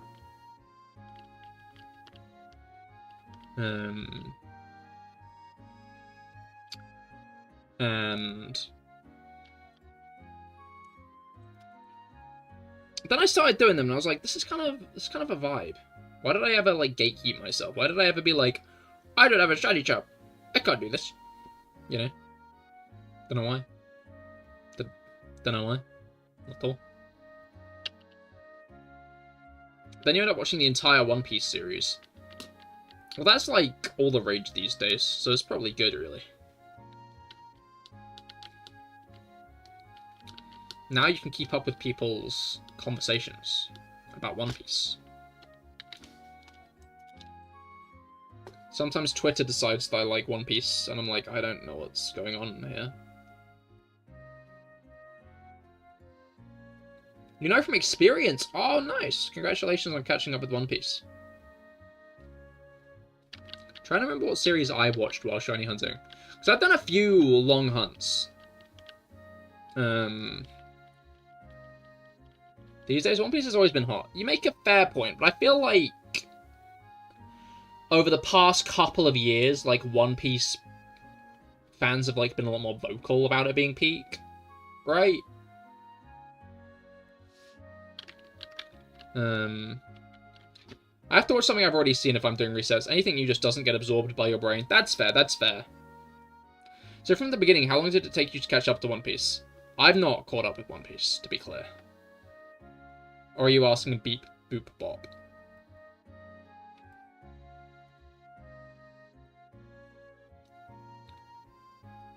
I can see it taking like a year. That's fair, that's fair.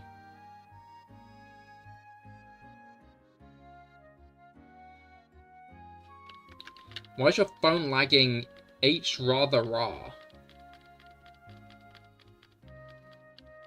Sounds like a battle cry. I'm unsure. Is this a general issue? Are other YouTubians struggling? Or Twitch, Ian. I was going to pluralize it, but...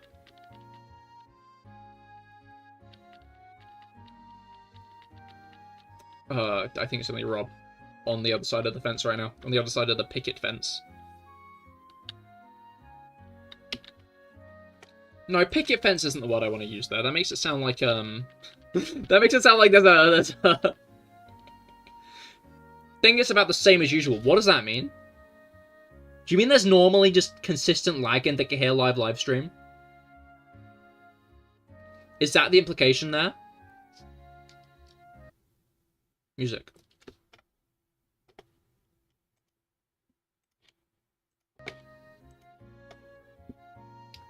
A little bit, but your Wi-Fi's bad recently. No lag for you. Okay, thank you, Jelly. I'm, like, always paranoid that my streams have been, like, kind of bad quality this whole time. And I just never knew.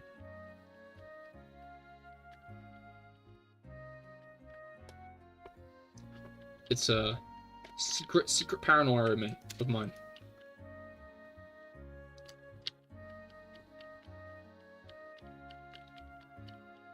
Boop, boop, boop, boop.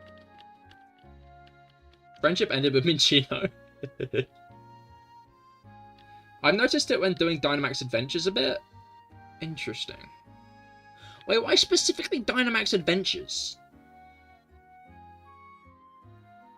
Oh, do you just mean latency?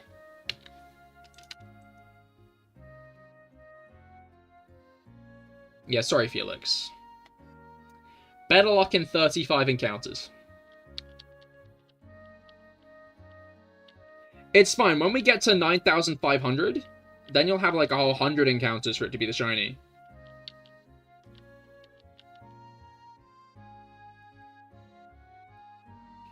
Like, when I talk about lag, I mean, like, buffering. I mean, like, the stream, like, just stops. Or gets really choppy.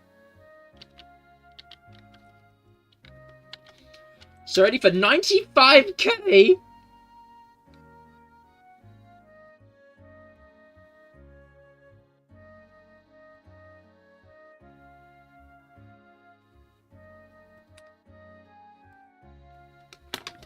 Oh, why are we getting hydrogen bomb instructions here? That's crazy. For a moment, I thought it was just the couple, but it's not. It's more than that. So never mind. If it was just like 2 messages, I probably would have let it slide, but that's too many.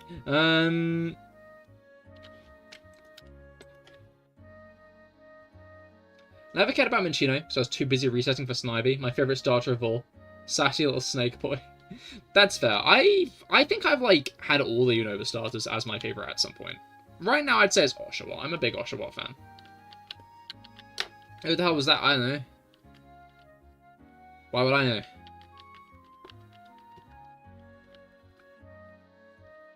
Ah, fuck! What was his name? The guy... who suggested the hydrogen bomb to Oppenheimer.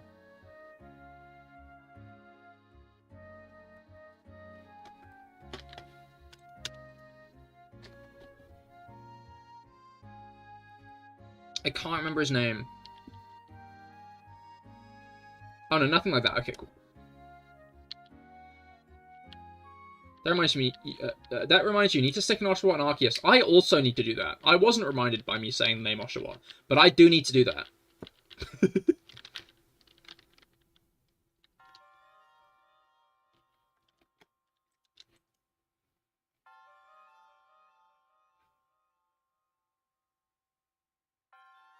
You're also a fan of water starters and just a big Nintendo nerd in general.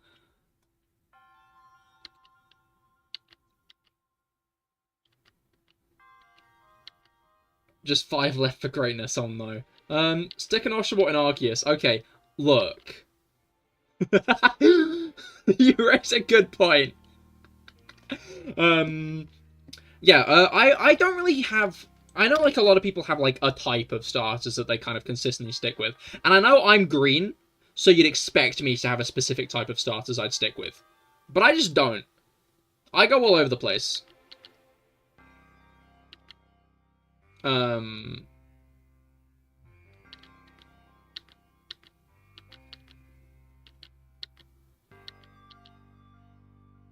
yeah,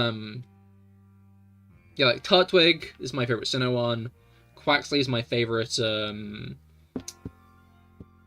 Poldean one. I'm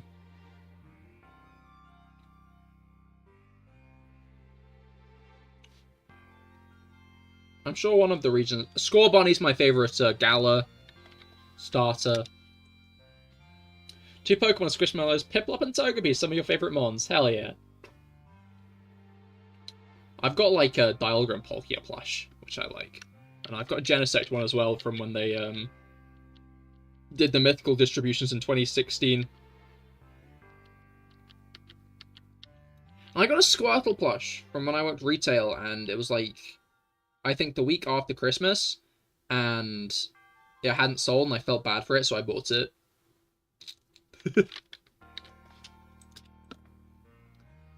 Why did you go from orange to green? There are a multitude of reasons. I thought it would be cool to have a redesign, since I was distancing myself from the old CahirLIVE lore. And, in the wild, a lot of tigers, predators see orange and green very similarly. So, keep that in mind.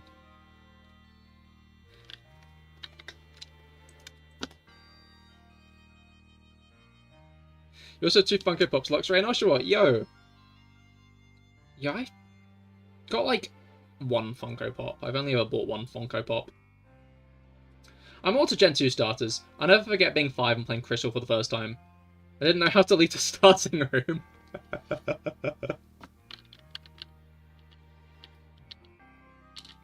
To me, it seems like there are many good water and fire types, but not a whole lot of really great grass mons.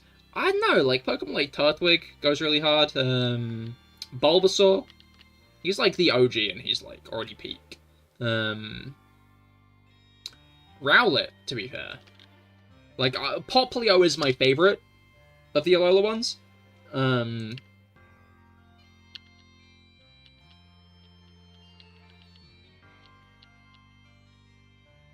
Don't forget the Goat Rowlet that you said, exactly. Mostly a collector, that's fair, that's fair. I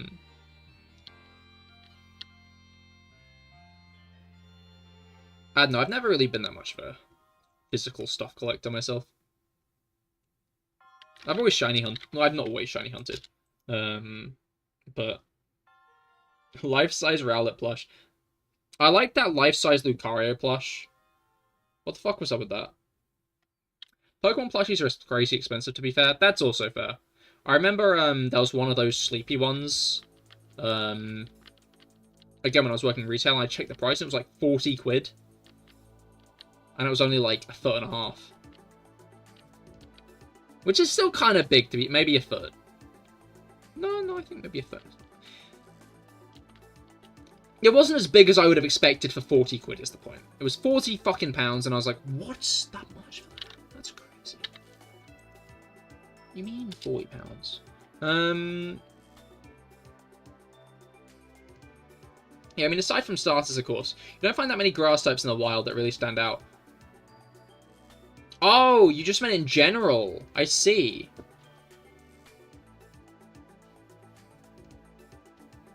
I can think of some maybe Gen 2 ones. There are a couple in, Gen 7, to be fair. Gen 7 was a really good gen for grass types, because there are Pokemon like Bounsweet and Fomantis. Fomantis is really cool. I like Fomantis. And then... I mean, who doesn't love Eldegoss? I don't know anyone who isn't an Eldegoss fan.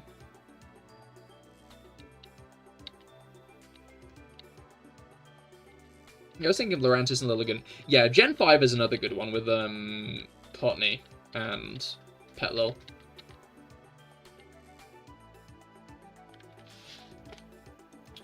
Gens 3 and 4, kind of, with the Badoo line. Oshawott and Bellsprout are kind of the classics, but fair enough if you don't think they stand out much. Breloom, that's true, Shroomish.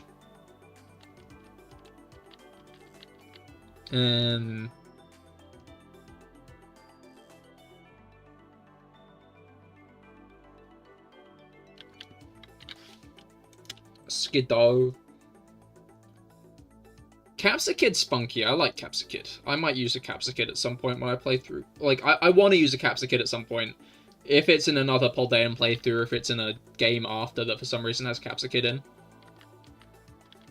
I would be down to use a Capsicid into Scovillain.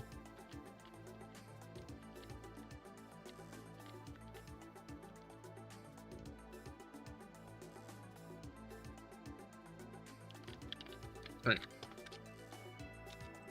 You've got that exists. I'm guessing you don't mean Breloom. I like how 2 years ago everyone was like all like PewDiePie versus T-Series. That's like, which Predator will go to jail first? Are they even a Predator? Mr. Beast is a horrible loser. There was a lot of negativity and racism in the PewDiePie versus T-Series. Like, let's be honest. Like, you re-listen to like that diss track he did, and it's like,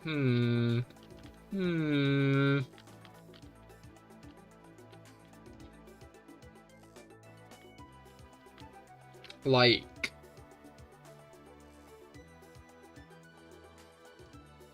I feel like it's easy to look back on the past and see all the good parts. Like, I definitely think it's a little bit weird how people are constantly preying on creators' downfalls these days. I can't exactly comment on how... I think people still like had a lot of hatred for creators and stuff back then. But I think these days people specifically do be like, oh, I hope allegations come out against this guy. But like, let's be real for a second. If this shit about Mr. Beast is true, like, he shouldn't have a platform.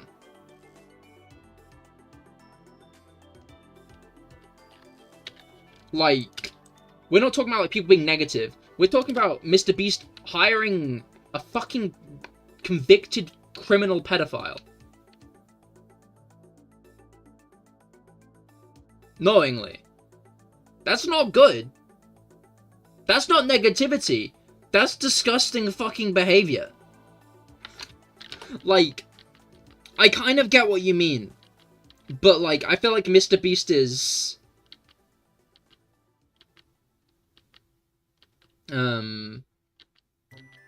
No matter the stream, the Mr. Beast controversy will even be on. You know what, Jelly? I'll give it to you. You didn't bring it up this time. Never I think PewDiePie. I think the most controversial... I mean, yeah. Like, the thing I always think is surprising... That wasn't the first time he said it. Like, in a video. Or was it on stream? I don't even fucking know. I barely kept up with that guy at that point. Like, he had said it on multiple occasions before then. It's not like that was like a new thing for him.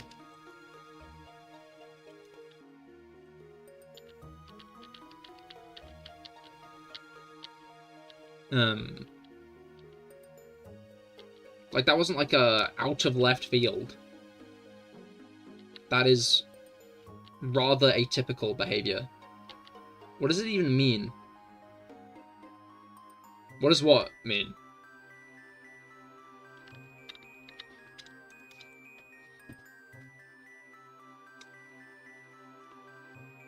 The Bruce, he said the N-word.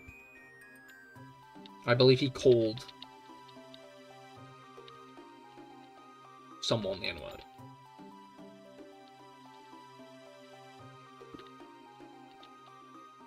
And again, like, he had said it before that point. I don't know why everybody always acts like that's like the one, like, oh, and it was a slip. No, he said it before, man.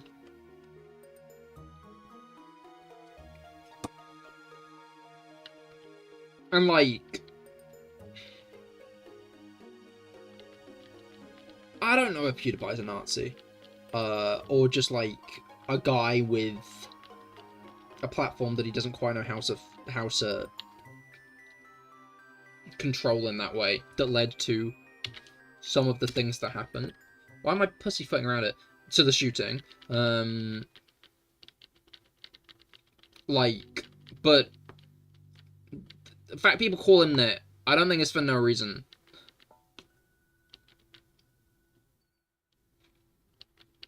Anyway, let's have more positive conversations, I think.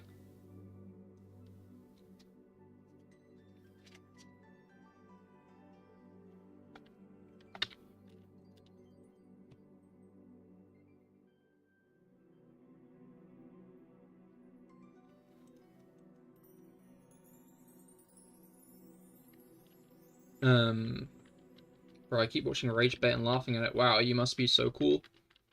I'm so jealous. I bet you're the Rick friend. Michael Jackson's birthday was a few days ago. Yeah? Happy birthday, I think? No, maybe?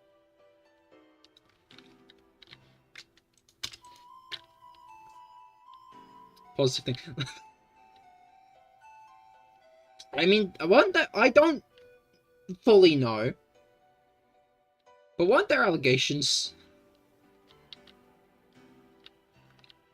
I apologize. You tried to say positive thing and it's immediately backfired.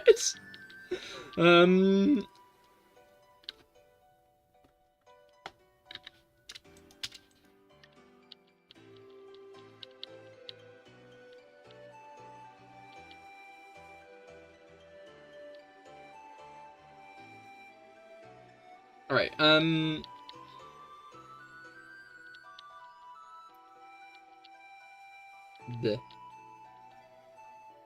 Don't look at all the negative things. You make a point.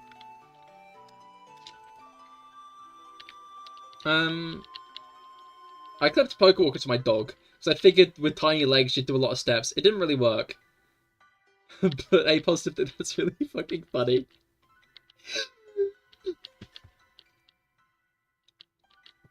You have to wonder... I guess it's because dogs walk differently from people, and the Pokewalker's probably made to detect people steps, right? Like, isn't the Pokewalker... wasn't the Pokewalker, when it released, one of the most, like, advanced...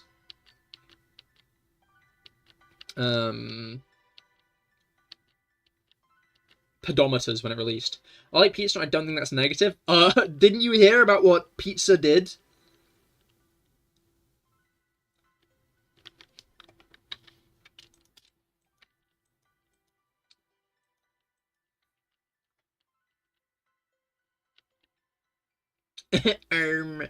But if you like pineapple on pizza, you're evil, am I right? Am I right, Redditors? Am I right, Reddit Nation?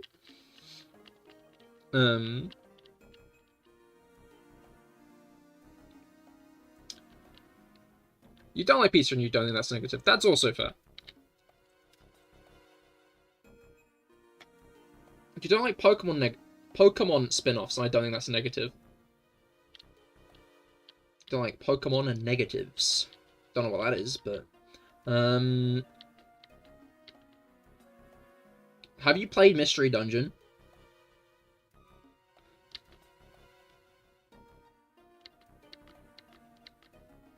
Does Pokemon Go count as a spin-off? I'd say so, yeah, because it's a Pokemon game that isn't part of the main franchise. It was always funny when Go released, like...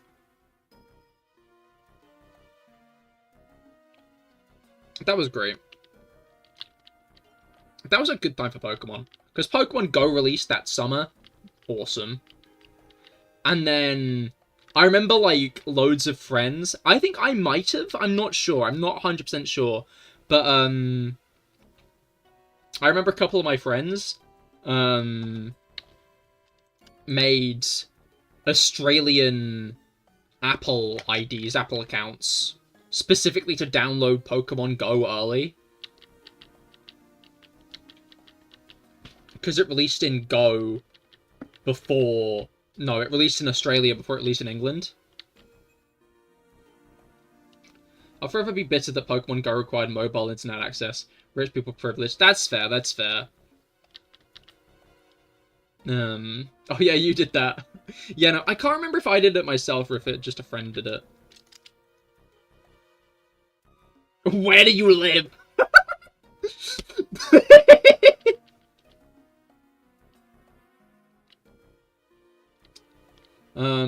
Hand over your personal information. I think they specifically mean, like, having data. Because, like, I think 4G was barely a thing back in 2016.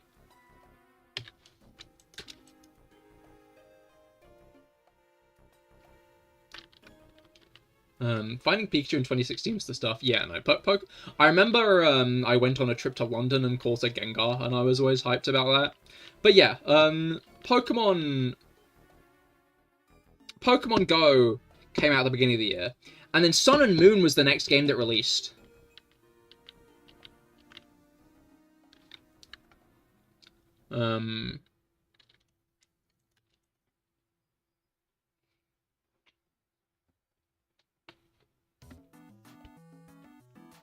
Yeah. What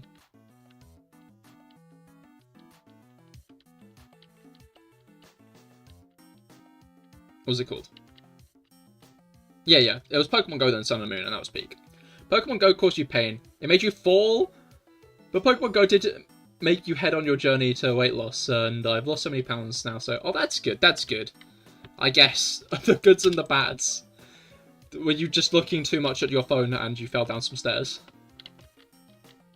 Because I remember that was, like, the big controversy around Go when it released, was people were playing it while driving. So they had to add, like, a little alert that came up if you were going too fast. Like, don't do that! Don't play Pokemon Go while driving, you fucking moron!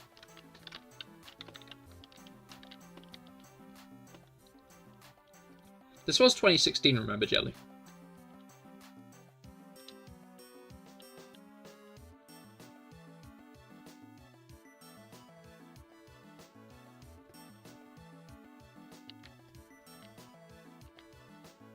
Like, it's not just about the spread of the Wi-Fi, it's about, yeah, fully could not afford to pay internet access on your phone. So instead of hung around free Wi-Fi, but yeah, no, yeah, that's fair.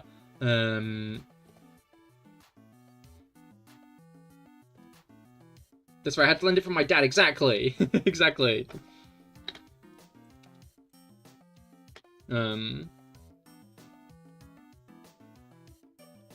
I love the priest in America saying, I don't want those devils appearing in my house. Like, Chrissy and Pokemon Outrage will never not be funny to me.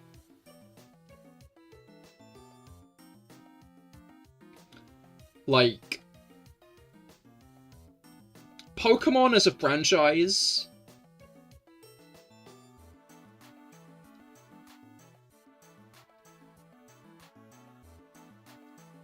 It's like midnight, you're gonna go sleep. Understandable, Jellu. I hope you get a good night's sleep. Oh, I'm almost at 7k.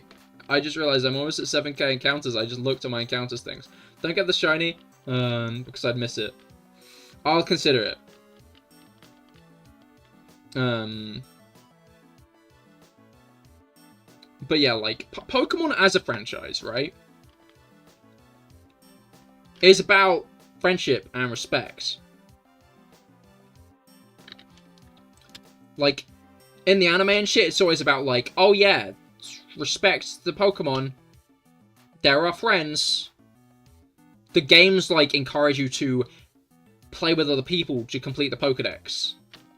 Because you have to trade some Pokemon to evolve them. Some Pokemon are version exclusives, which means you have to trade them from version to version. Stuff like that. Like, it's a very, like,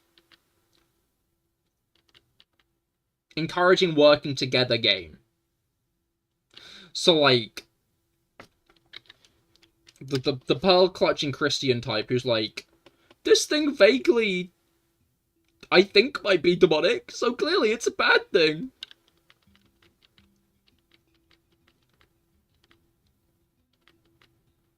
To be fair, like, I think even if they weren't Christian, they'd, like, start tweaking over that shit. Because I think it's less that they're Christian and more that they're using being Christian as an excuse to...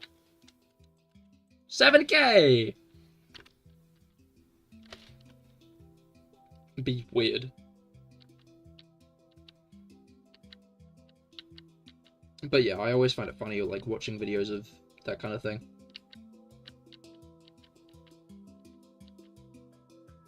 That's why you're not religious. Some religious people can be chill. Like, I'm not gonna, like, go out and hate on religious people for the acts of the few. There's definitely some people who, like, use religion in ridiculous ways. But I'm not, like, gonna... I think putting everyone under a singular umbrella is just a bit unfair sometimes.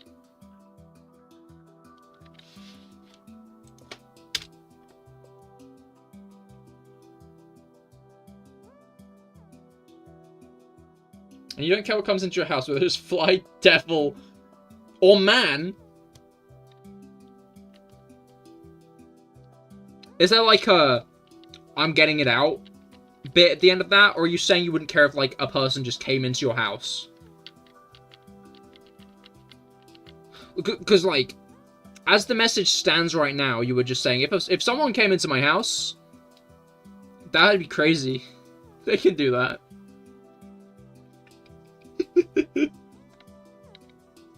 Basement has free space. I'm not...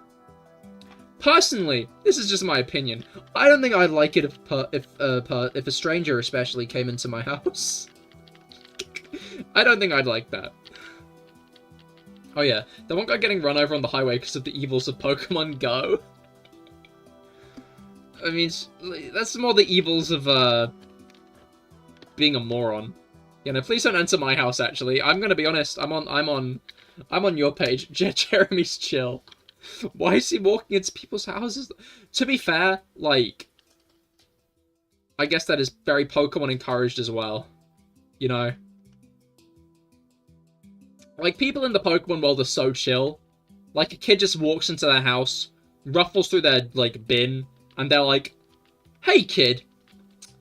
I love Pokemon. They're so cool. Have you used this Quick Claw? You should. I'm gonna give you this Quick Claw. You should use this. I can't handle if people I know are in my house, let alone Jeremy. To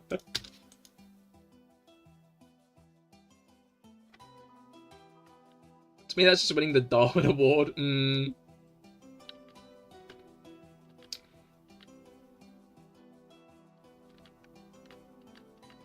want me to give him a chance? Look. No. Blood sacrifice.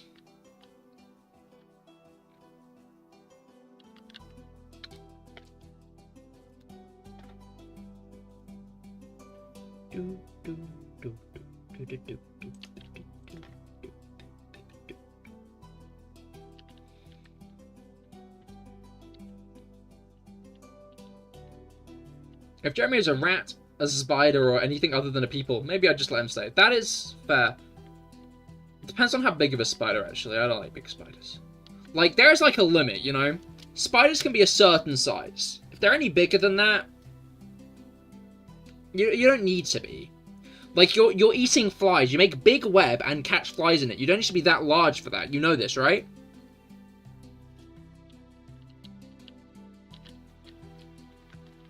Just as long as it's not youngster Joey showing off his shorts. But they're comfy and easy to wear. We've been getting spiders the size of saucers recently, like, in your house.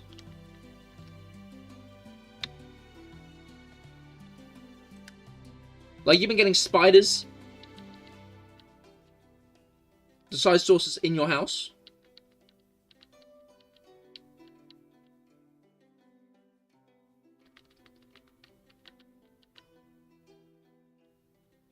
Yeah.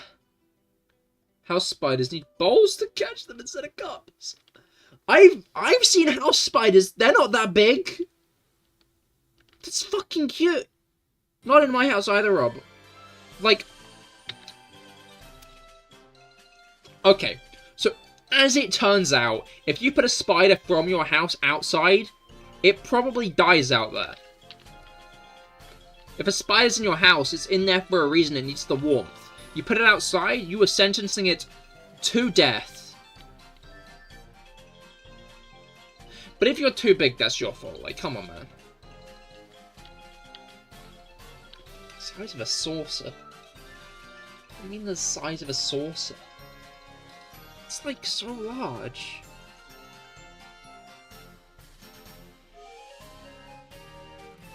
Whenever a spider comes in, I let him chill because he kills all the mosquitoes and flies. Look, if they're small, they're a little guy, I respect that. You eat all the flies you want, buddy.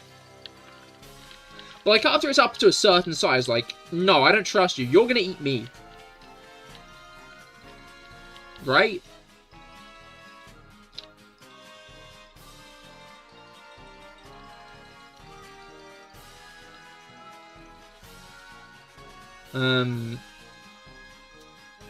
I check about 2. Time for them to acclimatize.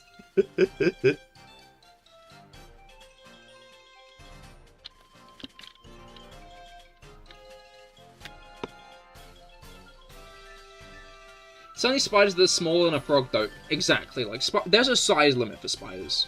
I woke up from a nap on the sofa to see a spider chilling on your stomach. Probably about palm size! On your stomach?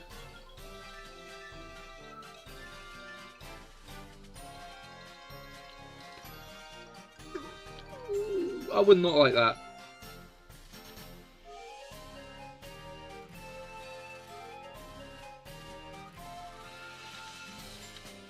I like to think that under pressure I'd be calm and collected. Not then. In that situation, like, I might even just accept that I'm dead at that point. You flicked him off and he made a little flood on the floor! What the fuck? That's disgusting.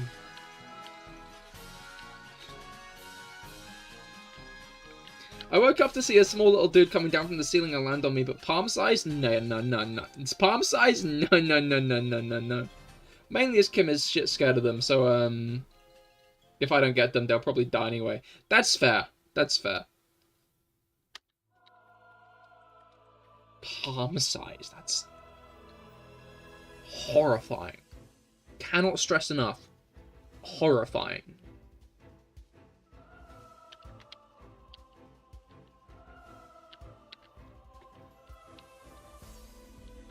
By palm size, I mean him, include...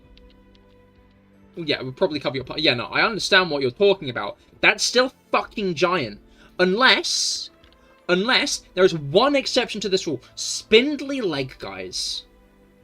The really spindly, thin wire legs. They're chill. I can chill with those.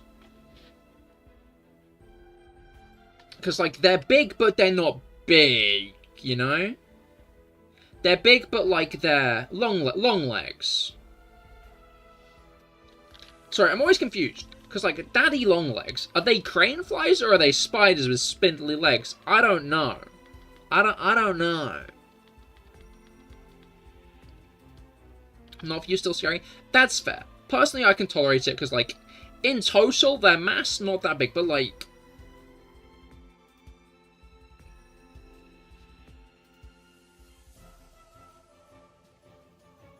No. No.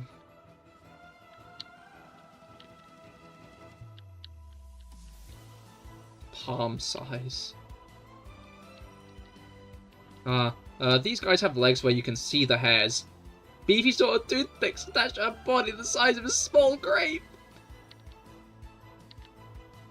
Yeah, no, the guy that you... Yeah, no, I don't like that kind.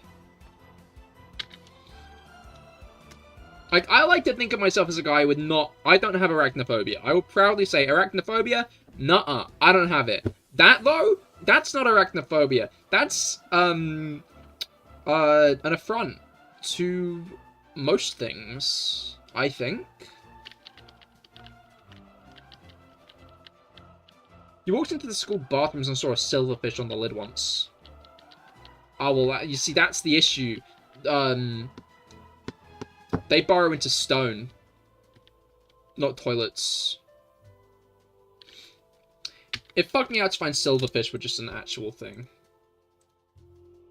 I'm gonna re-look at a picture of silverfish. Yeah, that's kind of fucked up. That's kind of fucked up. You're in preschool. On the first day. Well, it was his first day too, chill out. He was just nervous.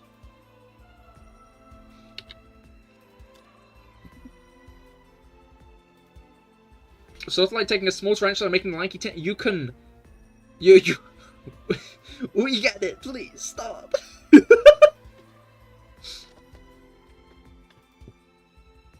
You have to deal with horrors.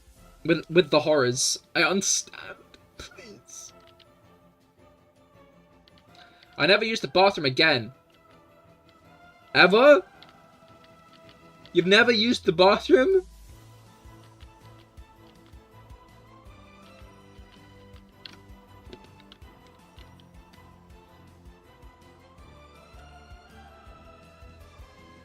Tell you what I hate, this time of year, daddy long legs. There's one outside of my bathroom window this morning, just like... just wait until I get inside. Waiting. Yeah, I have a friend who despises crane flies.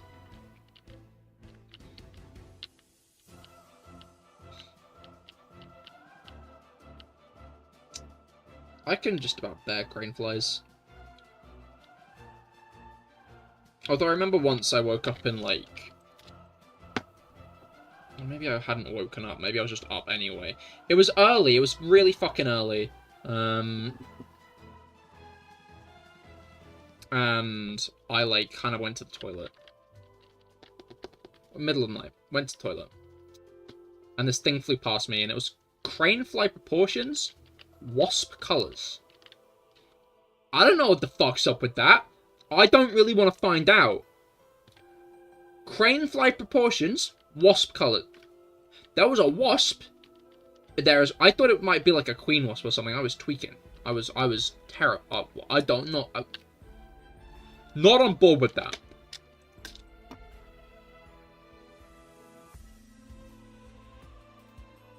We have an abundance of very stupid moths. They keep trying to fly into the oven. Let them. Let them find out. The largest spider I've ever seen was over here in Florida. It was a decently sized orb weaver in 5th grade. Yeah, I think the biggest ones we get over here are, like, the house spiders.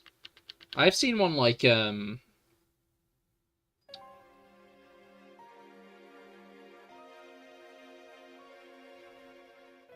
to think of, like, a big...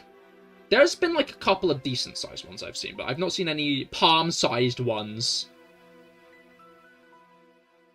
Veganism demands I don't cook moths. Have you considered that moths don't have souls?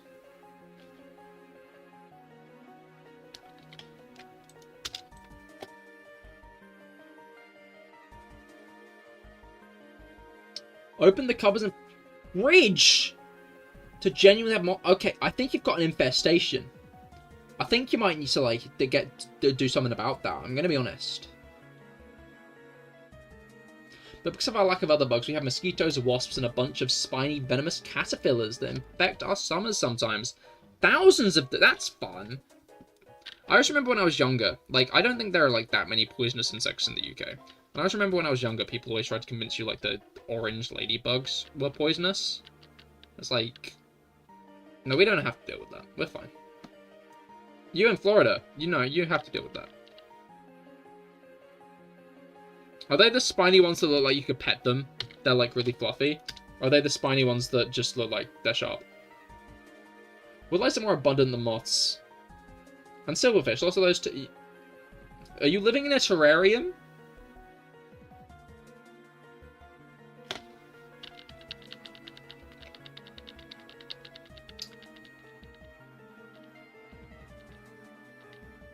You have to be very cautious not to let your pets eat them, or make sure you don't touch them, or step on them. They're the fluffy. That's the issue. Like, fluffy cats. Like, I don't want to go like, oh, little guy. And then I'd die. My mother got attacked by a fuzzy caterpillar when I was a kid. It fell from a tree and down the back of her shirt. Fun.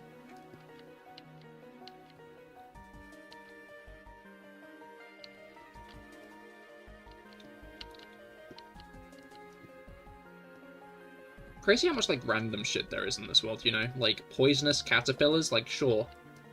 Why not?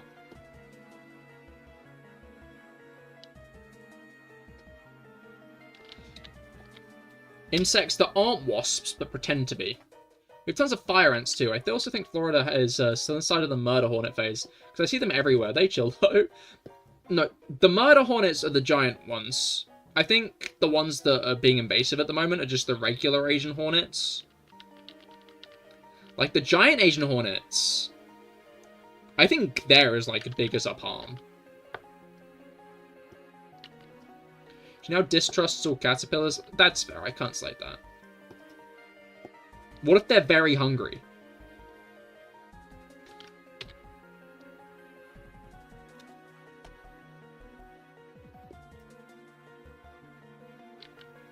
Like, the giant Asian hornets, they have memories.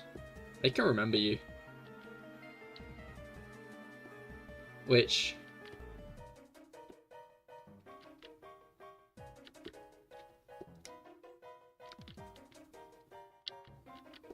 I always remember when I was younger and I was like, yeah, red ants, they bite you, that's dangerous. Don't go near the red ants, Cahir. I walked into my friend's bedroom once as a kid to find a huge dead hornet on the floor. Did you eat it?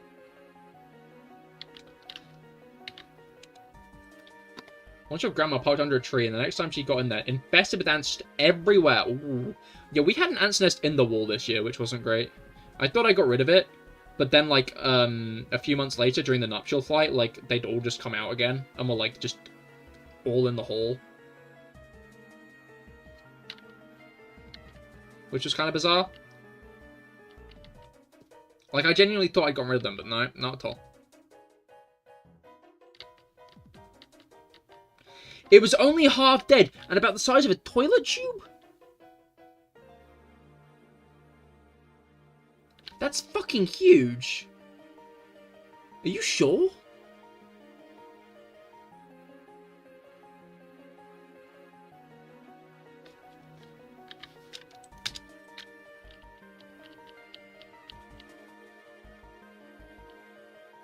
Horrifying. Did you eat it?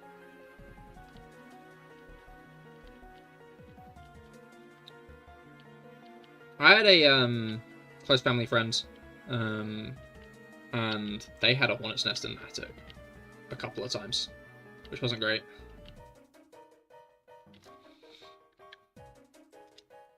Just generally suboptimal. Really, if you get like a wasp or a hornet's nest, if you can clear it out and have it still be there, that's like the best case scenario.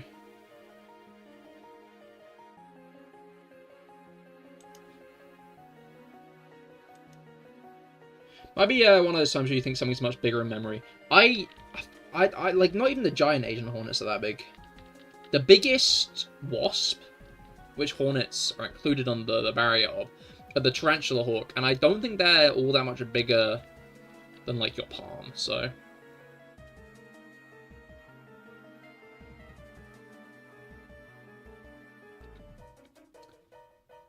Once it was love bug season, and I thought one landed on your hand, but you picked it up, and after researching, it was an executioner wasp, the deadliest bug on Earth. Oh, exciting. 2 times in my life. This isn't as dramatic of a story, but something's flown past my hand and I've, like, grabbed it, and I've realized it was a wasp. And I just grabbed the wasp, and I kind of, like, folded its body. That's happened twice. I flung it off. I've never been stung. Still not been stung by... Not even then was I stung by a wasp. And I've grabbed a wasp twice, and I've just not been stung. One day I will, and I'll probably, like, explode or something. I think my worst horror story was we had a false widow on your chest during the night. You scratched and had this... So you turned the lights on and shook your, nightshirt and saw an abdomen.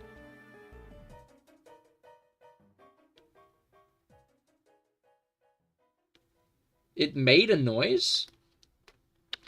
I could have sworn we had a false widow in the bathroom a few months back, but if it made a noise...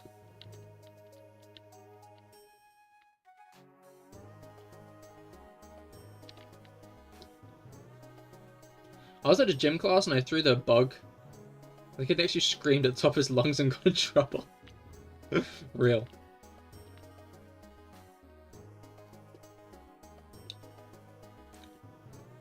I just squished it. I think I exploded it. Oh, I see.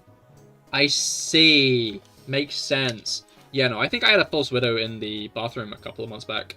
And it just kind of hid in the corners of the shower. But, like, behind me, like, by the shower head, so I was always just scared while showering it was gonna, like, pounce. Bite my butt cheek. Make my butt cheek fall off with its venom. It didn't. My butt cheek, still intact. When I woke up in the middle of the night, I looked at your wall and saw a cockroach the size of your hand. I'm lucky I don't think I've ever physically encountered a cockroach. The most that really comes into my room at night is, like, a few times in my life. I think there's one in the kitchen at the moment. It's like the green grasshoppers that are really spindly. They don't fully seem like grasshoppers. I'm not even sure if they are grasshoppers. But they're these really spindly green bugs. And sometimes they're just on the ceiling. Like, sometimes one comes into my room in the summertime, and it'll just stay there for a few weeks. And probably just die or something, I'm gonna be honest. Because it's not like there's any food in here. The thing that fucks me up, yeah. Bugs. That enter your house. What are they thinking? Like, when they're, like, navigating through, like, a forest or even, like, a lawn, they're, like, deep in the trenches of, like, things surrounding them, yeah? Like, even on, like, a patio, there's still, like, elevation changes. But they walk out onto, like, a wood or tiled floor. Even, as far as I can see. Nothing. It's just a plane of desolate nothingness. And maybe there are, like, giant obelisks sticking out of the ground as, like, chair legs and shit like that. But, like, it's just nothing. Like, I always think when there are, like, wood lice on the floor, you know, like, what do they think? Like, they're probably not thinking much, you know, because they're not, like, sentient enough to, like, consider where they are, but, like...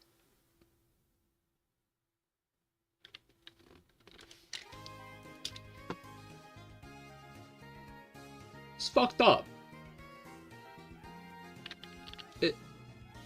It's fucked up.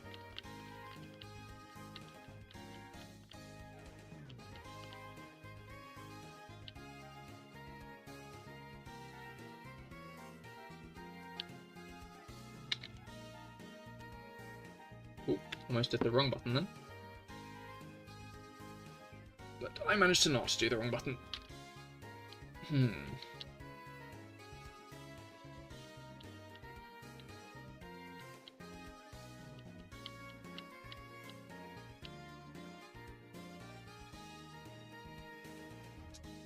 Australia are bugs?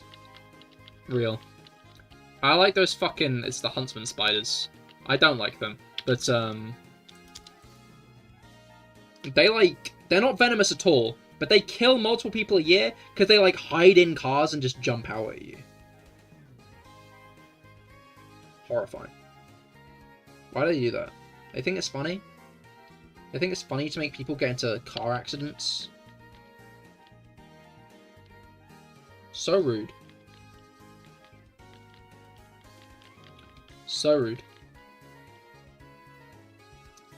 If I was a spider, I wouldn't make people get into car accidents, probably.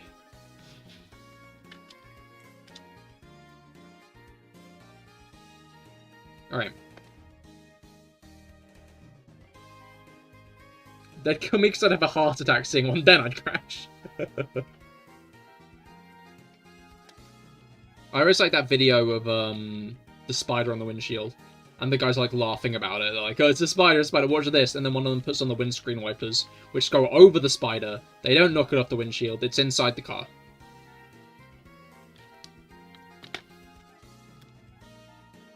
That will always make me chuckle.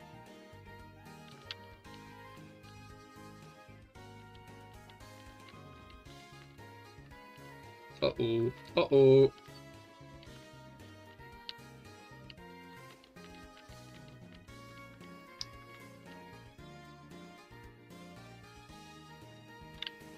Alright.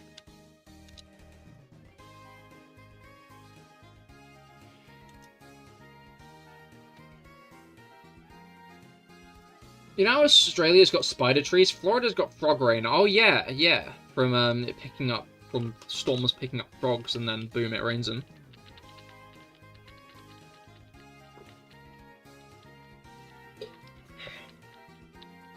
I remember when JoJo's Bizarre Adventure Part 6 Stone Ocean referenced that.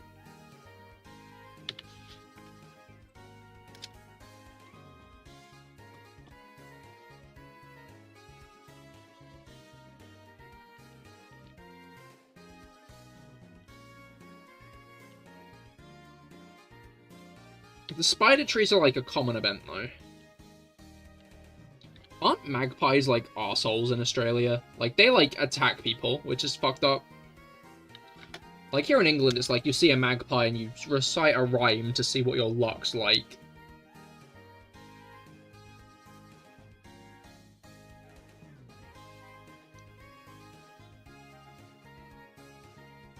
I just picked them up and brought them inside just to admire the little spheres. You brought the frogs inside?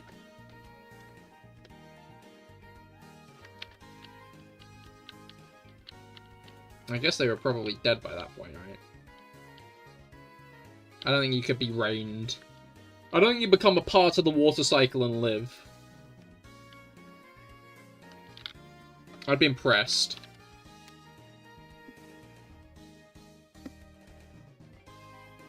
If you entered the water cycle and came out of it alive. Because that's like for water, isn't it?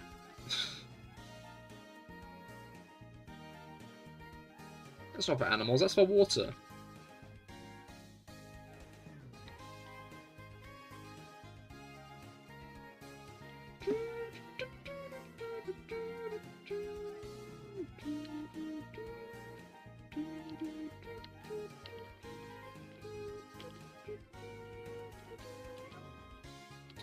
Alright.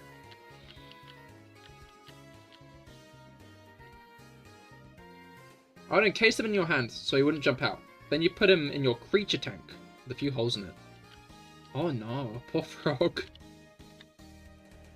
I remember I got like a little terrarium-y thingy when I was young, and I kept on putting snails in it and they kept on dying. And I didn't really understand why.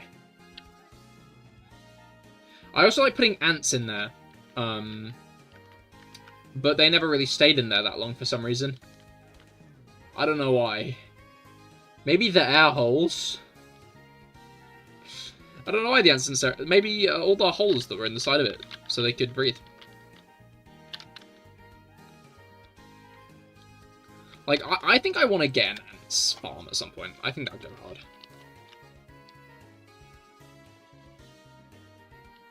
Like a little ant setup, ant nest in my room. Or I'd get to feed them. How exciting.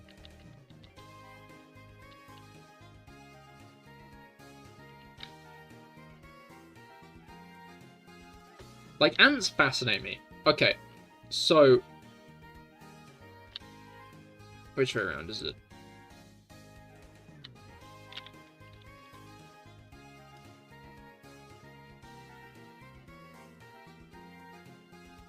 So, ants are a type of wasp. I was going somewhere else with that. But they're, like, really fucking smart. Ants are. Like, it's crazy how, like, smart ants are. Or can be. Because, like, there are the leaf-cutter ants, and leaf-cutter ants, like, they're not for cutting... They don't eat the leaves that they cut. They don't cut the leaves to take back to eat. No, they feed the leaves to a fungus that they're growing. They grow a fungus, they farm a fungus, and they eat the fungus.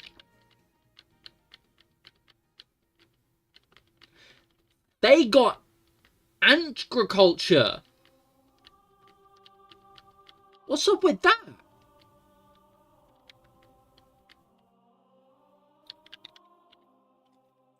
Like, do you know how long it took people to realize that we could grow shit?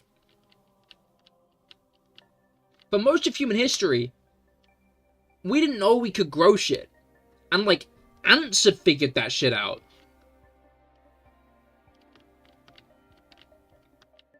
Like, that's impressive. That's really impressive.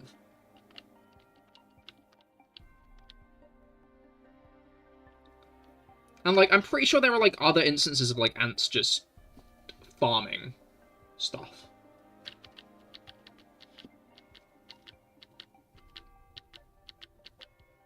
Oh, I'm way too into the cutscene.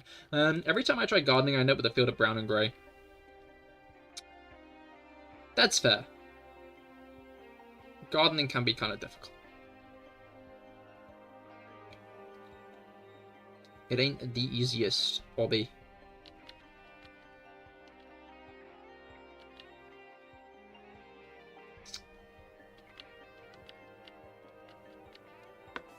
Because, like, you need to, like, water shit for a while to, like, make sure it's being watered enough. If it's outside. If it's inside, you need to be careful not to overwater it. Which I might have done while my father was away. And, almost killed some little trees he was growing. They're not dead. They lived.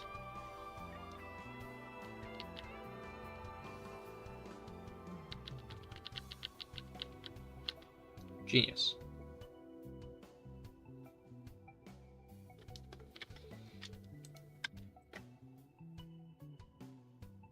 It is very stinky weather out in Florida right now. That's fair. You know, like, this summer's been really cold here in England. Like, we got, like, random weeks of summer weather. And then between that, it was, like, raining and kind of cold. Not as warm as it could have been. Like, as much as this year has apparently been one of the hottest years globally, but England, it's been one of the coldest, which is kind of whack. Like, it's been a foul year. Which is especially whack because, like, last summer went right into autumn. Like, we were still getting, like, proper summery weather, like, late into September. Which we don't normally do over here.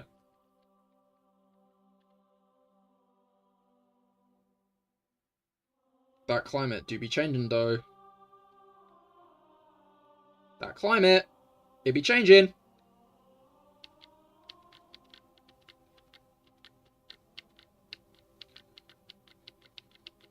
September sucks for weather. Not too hot, but crazy humidity and only a bit of cold and breeze as fall creeps around the corner. Check the temperature on your phone and it's 95 Fahrenheit, feels like 104. Okay, what's that in, like, non-American?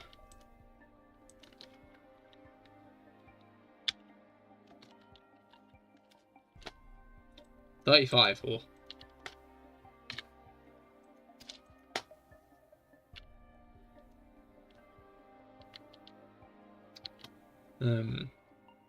Right. You don't know? I mean, I meant I was going to look it up. Like, I don't know Fahrenheit. I only know Celsius.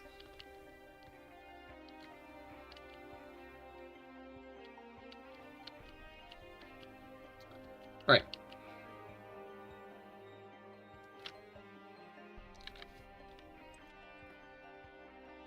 But,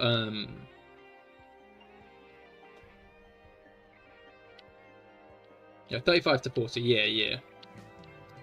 Which, would be a killer summer here in England.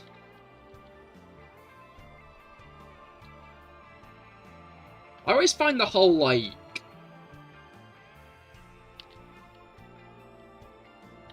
debates that always arise in, like, the summertime over, like, where's really experiencing hot weather. What words am I looking for? I find it interesting how to each other's throats people get. The thing I always remember is I had a friend in college who moved in from South Africa, and on the first day, it was early September, so summer was only just ending in England, and he was in a big coat. Everyone else was in t-shirts. And he was in a big coat. Because, like, for him, that kind of weather was cold. Then a couple of years later, I met up with him, and it was the middle of summer. And he was in a t-shirt. And he just adapted. And I always think of that when people, like, always are arguing, or like, oh, 30 degrees, that's not that warm. It's like, yeah, sure. Because you live in a place where that's, like, normal. Right? Like, you experience the things that you're used to, right? So if it's out of that... It is kind of weird how we experience that every fucking year, though, and we're not used to it. That's the one thing I'll say.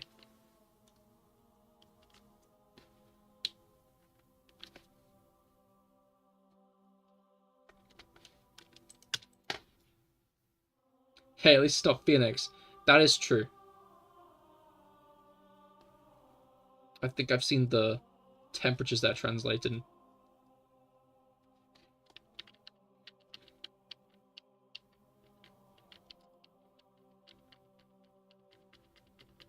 Alright.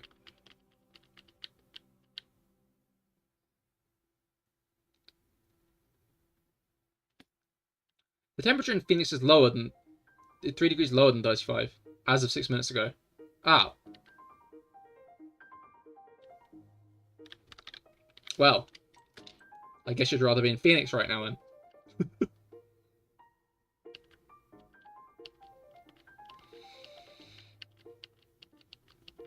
Alright.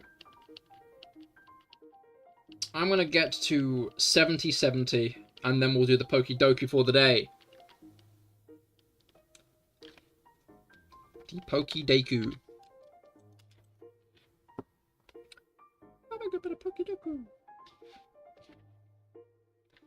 It's like Wordle, but for... I was gonna say cool people, but let's be real. It's like Wordle, but for autistic people. Although then again, who still plays Wordle these days?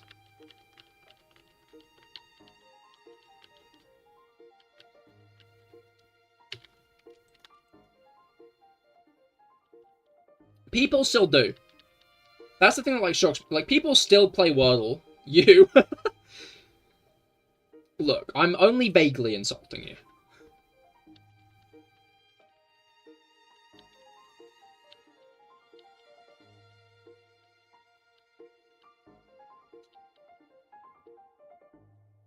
What was the word for the day? To be fair, I can respect the commitment, you know? Like, playing Wordle for that long, that's like a while to, like, commit to a thing, right?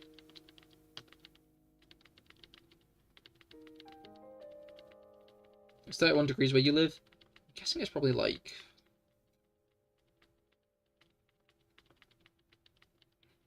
What are we at? How it currently feels, I'm guessing, closer to 17. Again, like, we're closing out of a very cold summer this year. It's not really... There's been, like, a couple of days... when it's been, like, hot. But I think it's been, like, 2, maybe 3 at most. It's kind of whack. Kinda bonkers, really.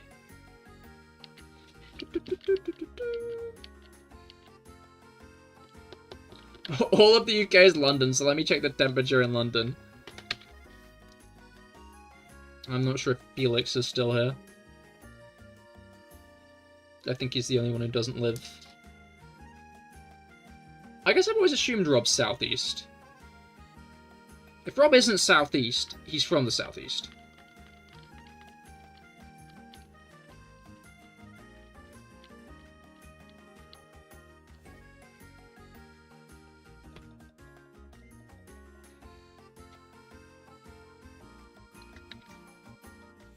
I'm realizing I don't know.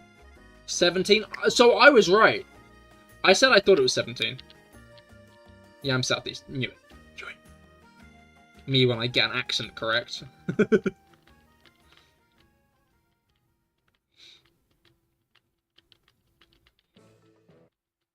I say as if I don't vividly remember Rob referencing visiting the place that I went to college. Oh. Okay.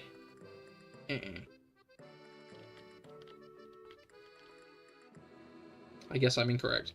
And I was, like, gassing myself up so much.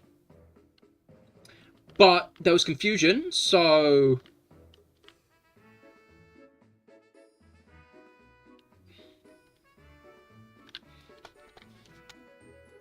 Alright, one more encounter.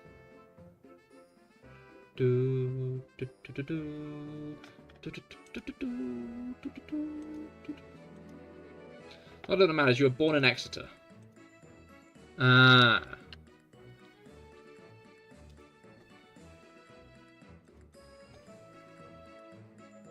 Which is, yes, so... Oh, yeah, that's southwest. But, like, right now, are you in the southwest or the southeast? I'm guessing you meant that you were in there. Anyway, I'm pretty sure Felix is more northern.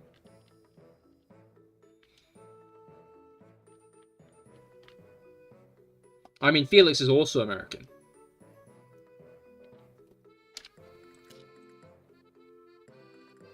At least we're getting rain today, but I feel that makes it hotter due to humidity and the weird tropical climate of Florida, so that makes it so that Orlando isn't getting any rain whilst we are. It's an hour drive.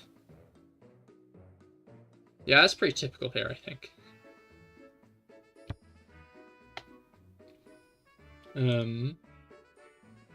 Alright. That's 770. So...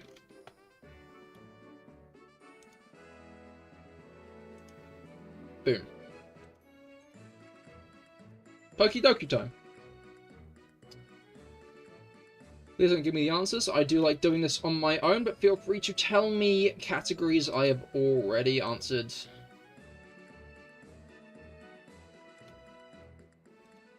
And that info basically gives your area, but don't worry. Like, I don't think we've got any Americans here at the moment. Like, most of my community are... Most of my community are, like, European.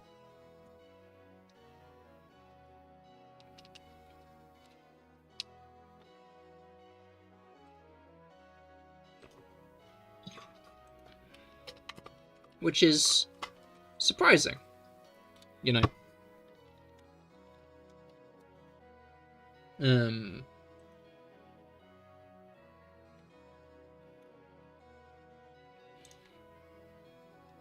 Like, Hampshire. Well, that's like... middle. That's like south.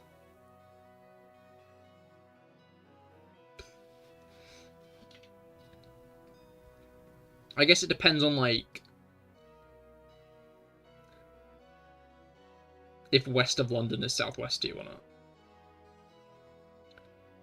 If British plus Pokemon is a win-win... I don't know, Chief. Sword and Shield was kind of mid. Alright, we got Fire Poison, Poison Rock, Poison Dark, Fire G-Max, Rock G-Max, Dark G-Max, Fire Paradox, Rock Paradox, Dark Paradox, Brute Bonnet is a Dark Paradox. But are people going to think... I'm going to go No, I'm going to go Brute Bonnet.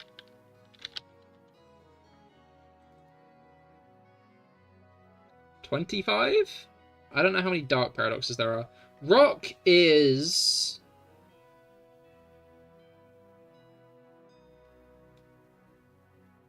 Rock Paradox. I believe... Like, Iron Treads I know is ground and steel. I think Great Tusk is ground and fighting. Sandy Shocks I believe is steel and ground.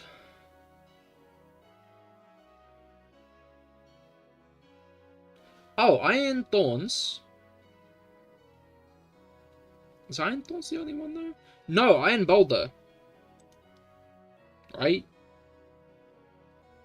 Maybe? Is Terrakion ground? No. I'm just gonna go Iron Thorns. 52. I'm guessing it's Iron Boulder. Just barely got the Wordle? Hell yeah, congratulations. Alright then, Fire Paradox is obviously walking... Gouging Fire. It's also... No, not Slitherwing, the other one, Iron Moth. Waldle?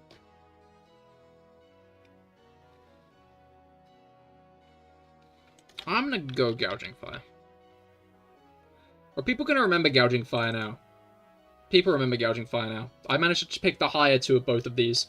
Gigantamax. Obviously, we've got Cinderace, we've got Charizard, we've got Centiskorch. I'm gonna go Cinderace because it's DLC.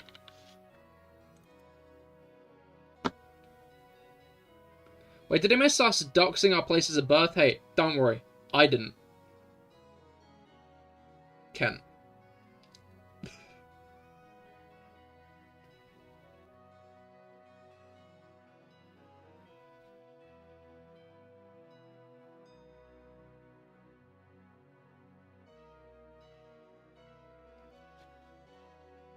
I'll drop some CahirLIVE lore. I'll drop some CahirLIVE lore. Okay. Then Rock-type G-Max is obviously Colossal. And...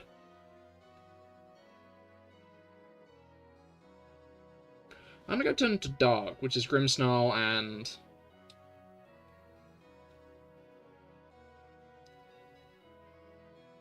Yeah.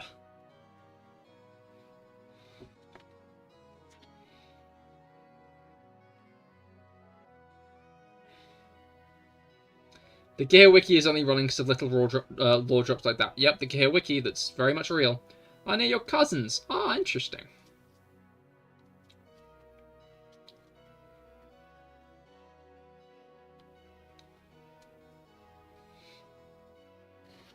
You were born in Spikemouth. Which is... Liverpool? No, I think it's Manchester.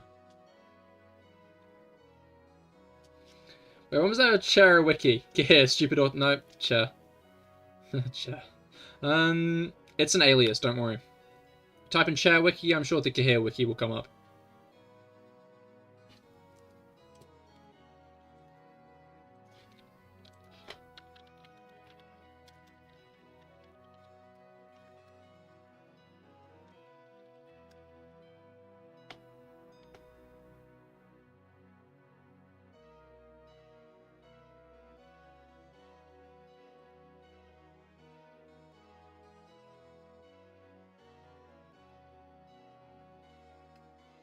So, apparently Spikemouth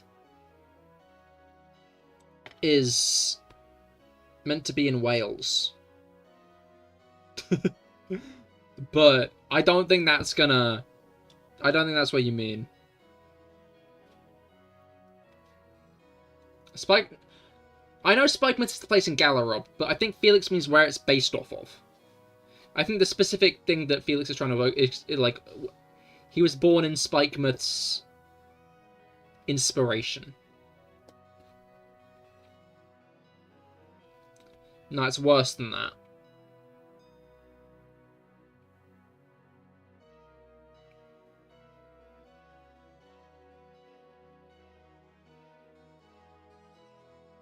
Birmingham? Alright, G-Max Rock.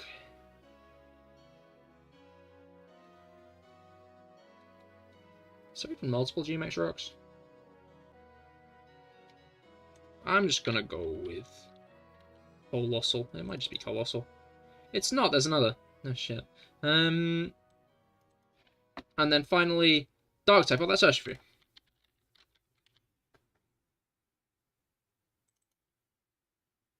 I didn't put the right fucking Urshifu. I just put regular Urshifu, not Urshifu G-Max. I'm gonna fucking cry. Alright,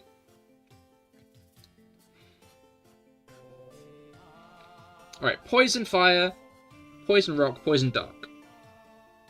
Catch any shinies yet? My voice broke last. Reread the title. Hold on, let me talk to everyone here. Earth. Oh, fuck. Yes, well, nearby, a nearby smaller city. I see. Near Birmingham.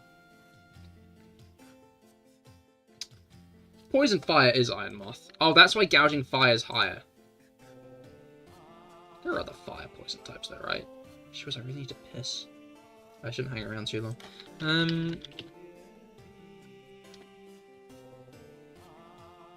Oh, Salazzle as well.